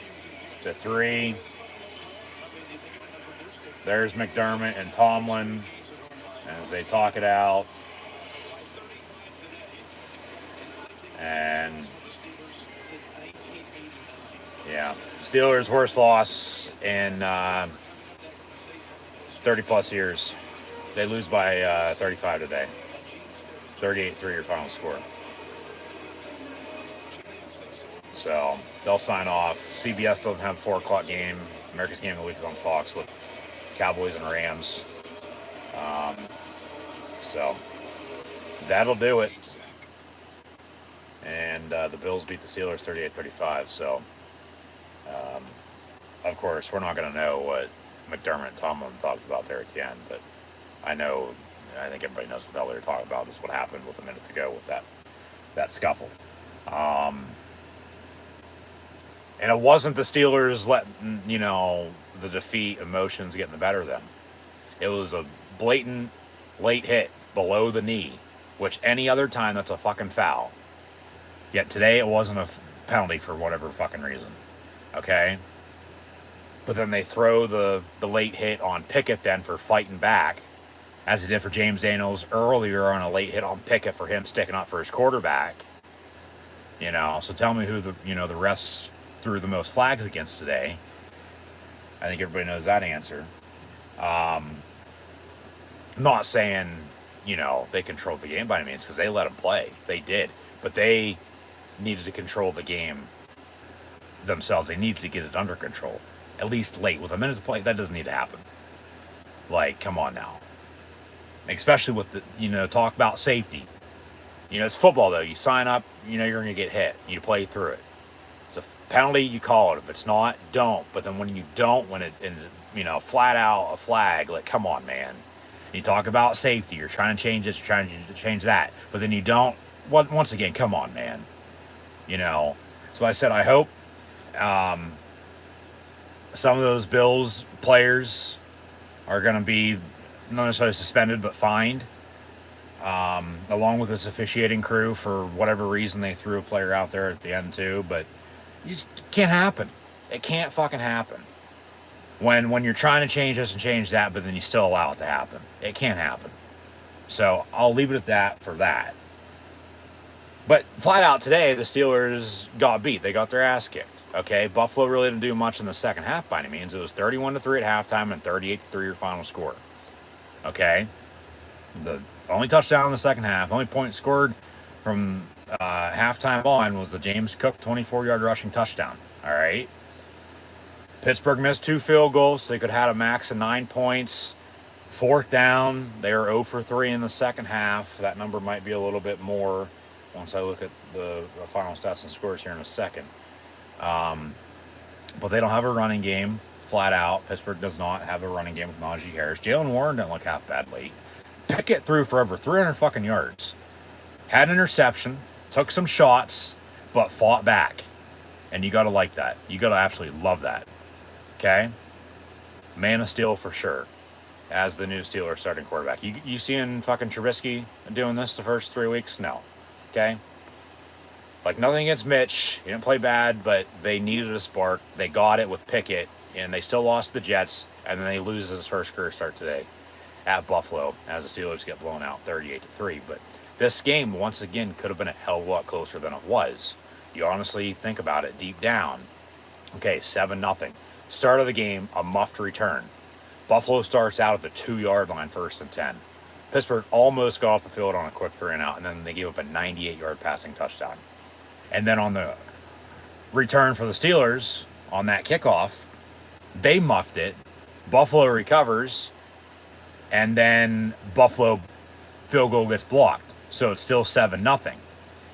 Pittsburgh kicks a field goal, 7-3, and then Buffalo kicks a field goal, 10-3, and then 17-3, 24-3. Pittsburgh could have had it 24-6, 31-6. Boswell, another missed field goal. went for it on a couple fourth downs. Buffalo scores it again. 38-3 is your final score, but you think about it. They get a few more stops on defense. They have a running game with Najee Harris and Jalen Warren. Pickett looked, for the most part, pretty damn good. Not as good as Josh Allen did by any means today. Okay, but what Josh Allen did of his 424 yards passing and 4 touchdowns that he finished with, 348 of those and all 4 touchdowns were all in the first half. So Buffalo didn't even play a full game, let alone they didn't need to by any means because they were stopping Pittsburgh.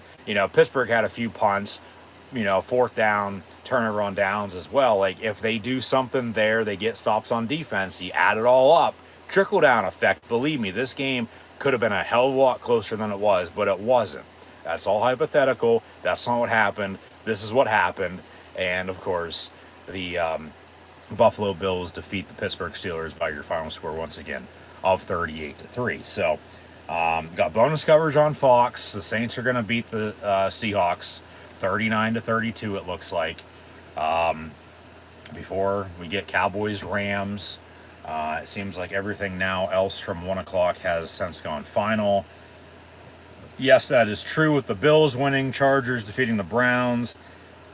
Vikings, as mentioned, beat the Bears. Patriots shut out the Lions. Jets put up 40 on the Dolphins. Tampa held on, defeating Atlanta. Tennessee also held on, defeating Washington. Houston picked up their first one of the day at Jacksonville. And the Giants won earlier today, as did the Colts on Thursday night at Denver. New Orleans is going to win.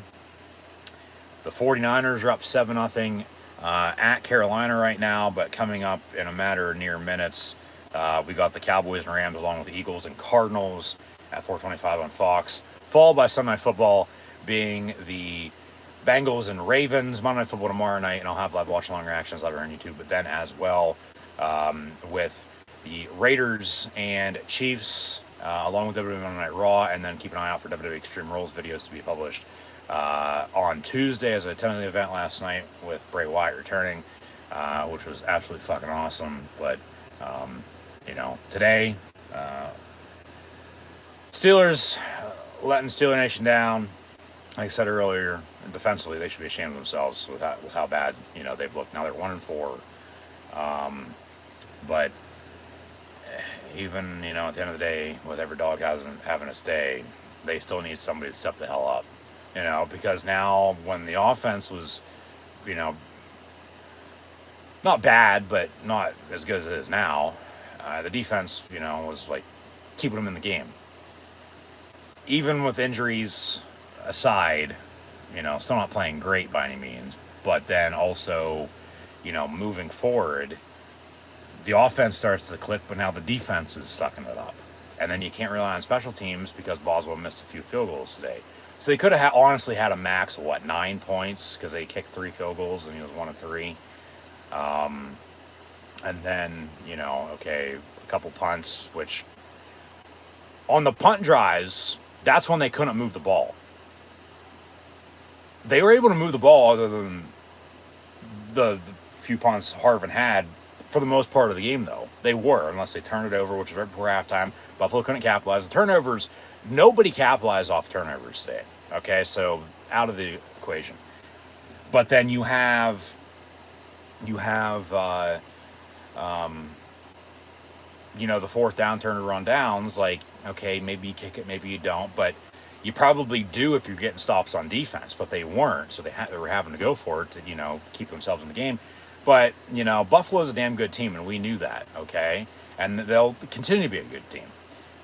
Once again, I still pick them to go to the Super Bowl and take on the Packers.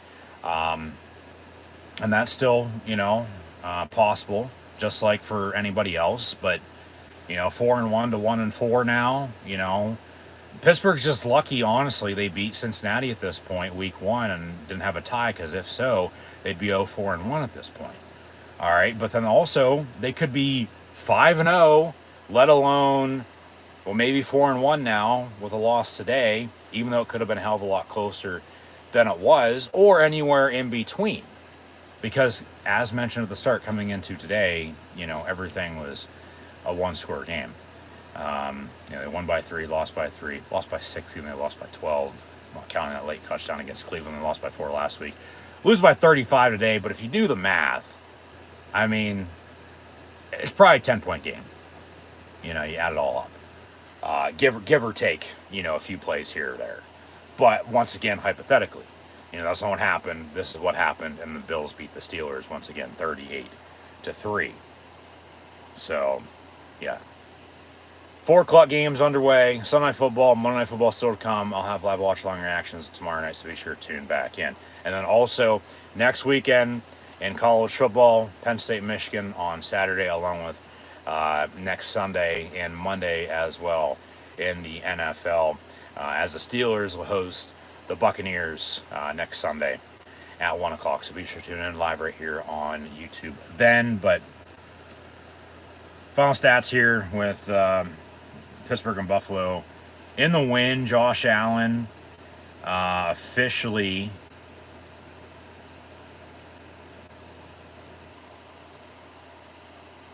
was 20 of 31 for 424 yards passing, 4 touchdowns and interceptions. No sacks for either Buffalo quarterback today, as Case Keenum got in and finished 2 of 5 for 8 yards. So talk about that pressure still. It's not there without TJ Watt. Somebody still needs to step up on defense, And even with the interception, Levi Wallace, they couldn't capitalize off of it. So, I mean, just overall very frustrating day, very frustrating game for the Steelers. Knowing, like I said, it was there for the taking, but they just let it slip. They didn't get stops when they needed to. Because I honestly do believe it could have been a hell of a lot closer, could have been a hell of a lot different, than it was, if not. So, there's that for you.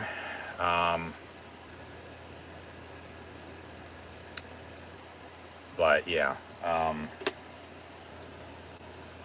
Buffalo wins at 38-3. Once again, Josh Allen, 20-31, 424 yards passing, and 4 touchdowns, all in the first half. 2 of those, 2 Gabe Davis, who had a 98-yard receiving touchdown, 3 for 171 receiving, and 2 touchdowns. Stephon Diggs also had 8 catches, 102-yard receiving, and a touchdown as well.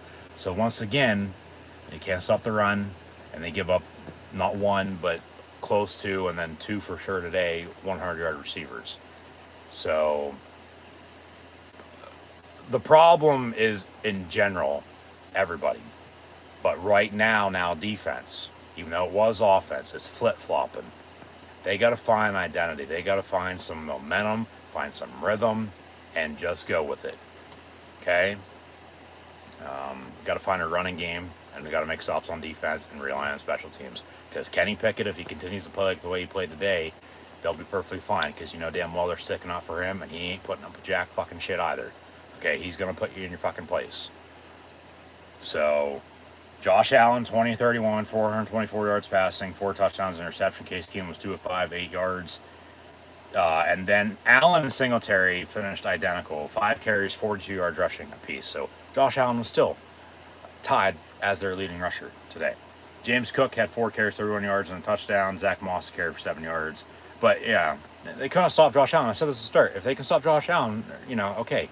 But if not, watch out. Well, here we are now. They couldn't stop him. I just read off his stats. He almost had 500 total yards today. Gabe Davis, 3 of 171, 2 touchdowns. Diggs, 8 of $102 and a touchdown. Khalil Shakir had 3 catches, 75 yards and a touchdown as well. Rookie out of Boise State. Hodgkins, 4 for 41. Morris, 3 of 39. And Singletary had catch for 4 yards as well. But, Pittsburgh had more first downs than the Bills did. They both had 5 conversions on third down. Pittsburgh was 5 of 15, where Buffalo was 5 of 9. But yeah, then 0 for 3 in the second half, and 0 for 3 in general today on fourth down for Pittsburgh. They ran more total plays. Of course, they didn't have more total yards by any means. but then 0 for 4 in the red zone with 1 field goal. 11 total penalties. They controlled the clock by 13 minutes too, by the way. So did the Steelers. But then they lose, so that doesn't fucking matter, you know.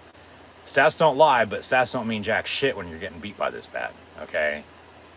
So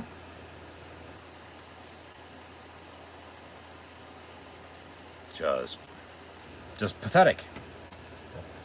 Absolutely pathetic. Had 54 total yards rushing as a team on 17 carries. When Pickett had a carry for 10 yards. Najee Harris finished with 11 carries, 20 yards rushing. Come on, man. Jalen Warren, 5 of 24 in the second half. The offensive line's playing pretty damn good. Pickett was able to throw for 34-52 for 327 yards passing. Had the interception. Did get sacked 3 times. All right, but he's trying to make plays because they don't have a running game. He has to do it all himself. If they can find a running game and play better defense, they're 1-4 now. But watch out, even with a tough stretch, they're still going to be there. They're still going to be in every game down to the wire. And today, you know, they make stops early, which they didn't. I honestly, truly believe. I don't know about anybody else. This game could have been a hell of a lot closer than it was. If you do the math, if you add everything up, okay, stop Josh Allen, which they didn't.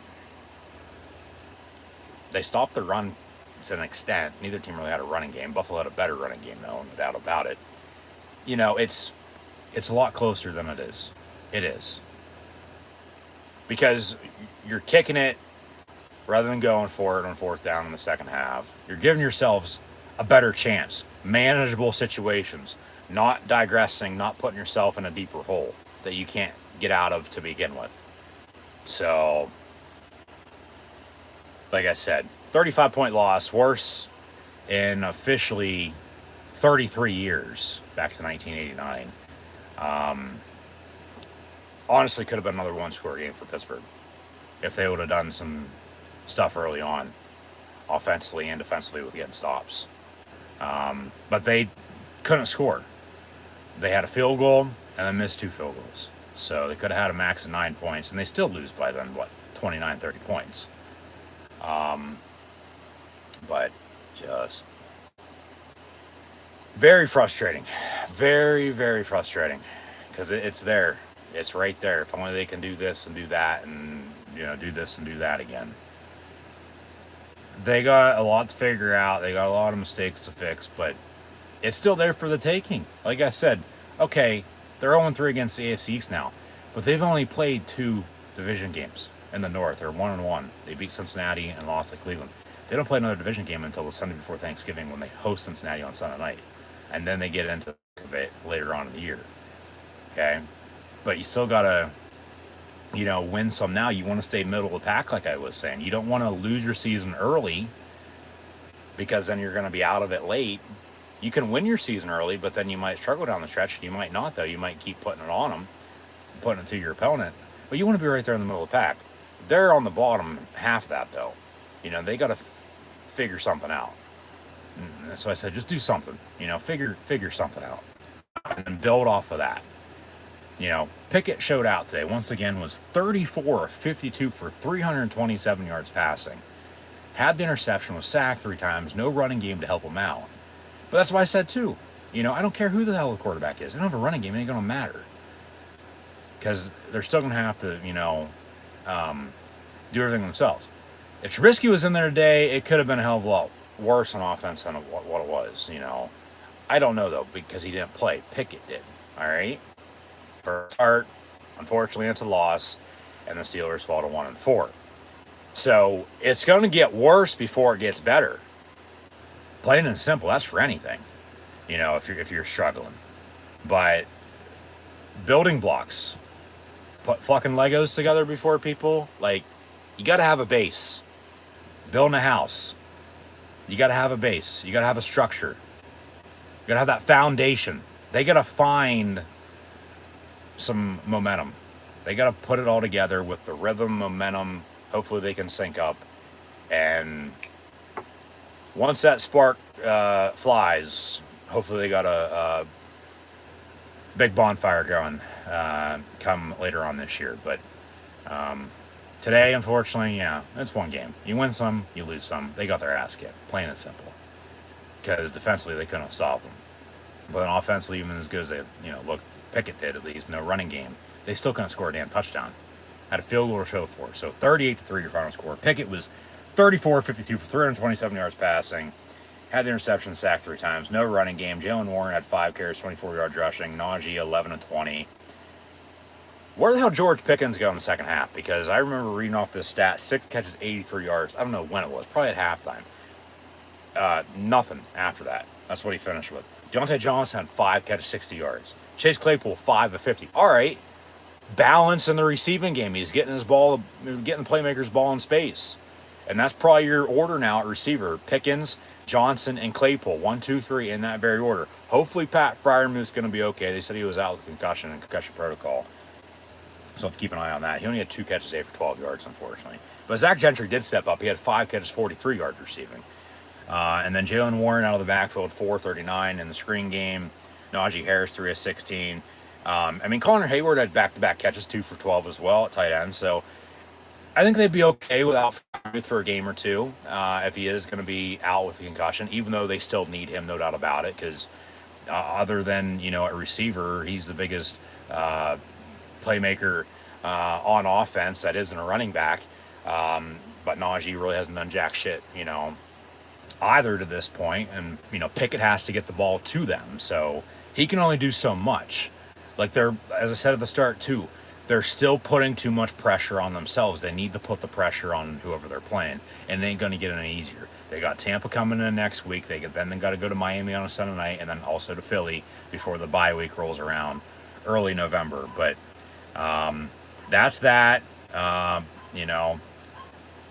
Bills win it officially. Your final score 38-3. So I've said my piece. I'll sign off, and of course you can let me know in the comments below your thoughts and opinions of today's game, and then what to look forward to coming up. But in the meantime, that'll do it for myself, your host, Encyclopedia Sports, Cool Hand Loop 96, live right here on YouTube. As always, thanks for tuning in and watching. Unfortunately, the Steelers lose by 35, their largest margin of defeat in 33 years, dating back to 1989, in which, of course, they lost then. They lose again today, and the Bills win it 38-3. So, yeah, that's that. But they're 1-4. Tampa comes in next week, and then still one game at a time. Don't want to get too far out of ourselves here, but it could get ugly, no doubt about it. It's going to get worse before it gets better. Hopefully they can get, some of these injured players back, including TJ Watt, soon. We'll see, though, and then, go from there. But the standard is still a standard. Still play with who you have. That's why you have 53 on the active roster. If somebody goes down, well, then, voila, you have somebody to hopefully step in and, fill their shoes. So they're still waiting for that to happen, no doubt about it. But they're in a hole, and until they get out, they're stuck. So I'll leave it at that. But as always, once again, thanks for tuning in and watching. Be sure to like, follow, and subscribe on social media. Links in the description below. And then hope to see everybody next time live right here on YouTube for more live watch-along reactions, whether, of course, being college football, the NFL, or professional wrestling. Just be sure to subscribe, notification bell next to, as well as stay up to date. Easiest way to stay up to date is, in fact, on social media. Like, follow, and subscribe on social media. Links in the description below. But here today, unfortunately, the Steelers lose at Buffalo, getting blown out in the process, only having a field goal to show for. So, Bills win it over the Pittsburgh Steelers today. Final score, once again, 38-3.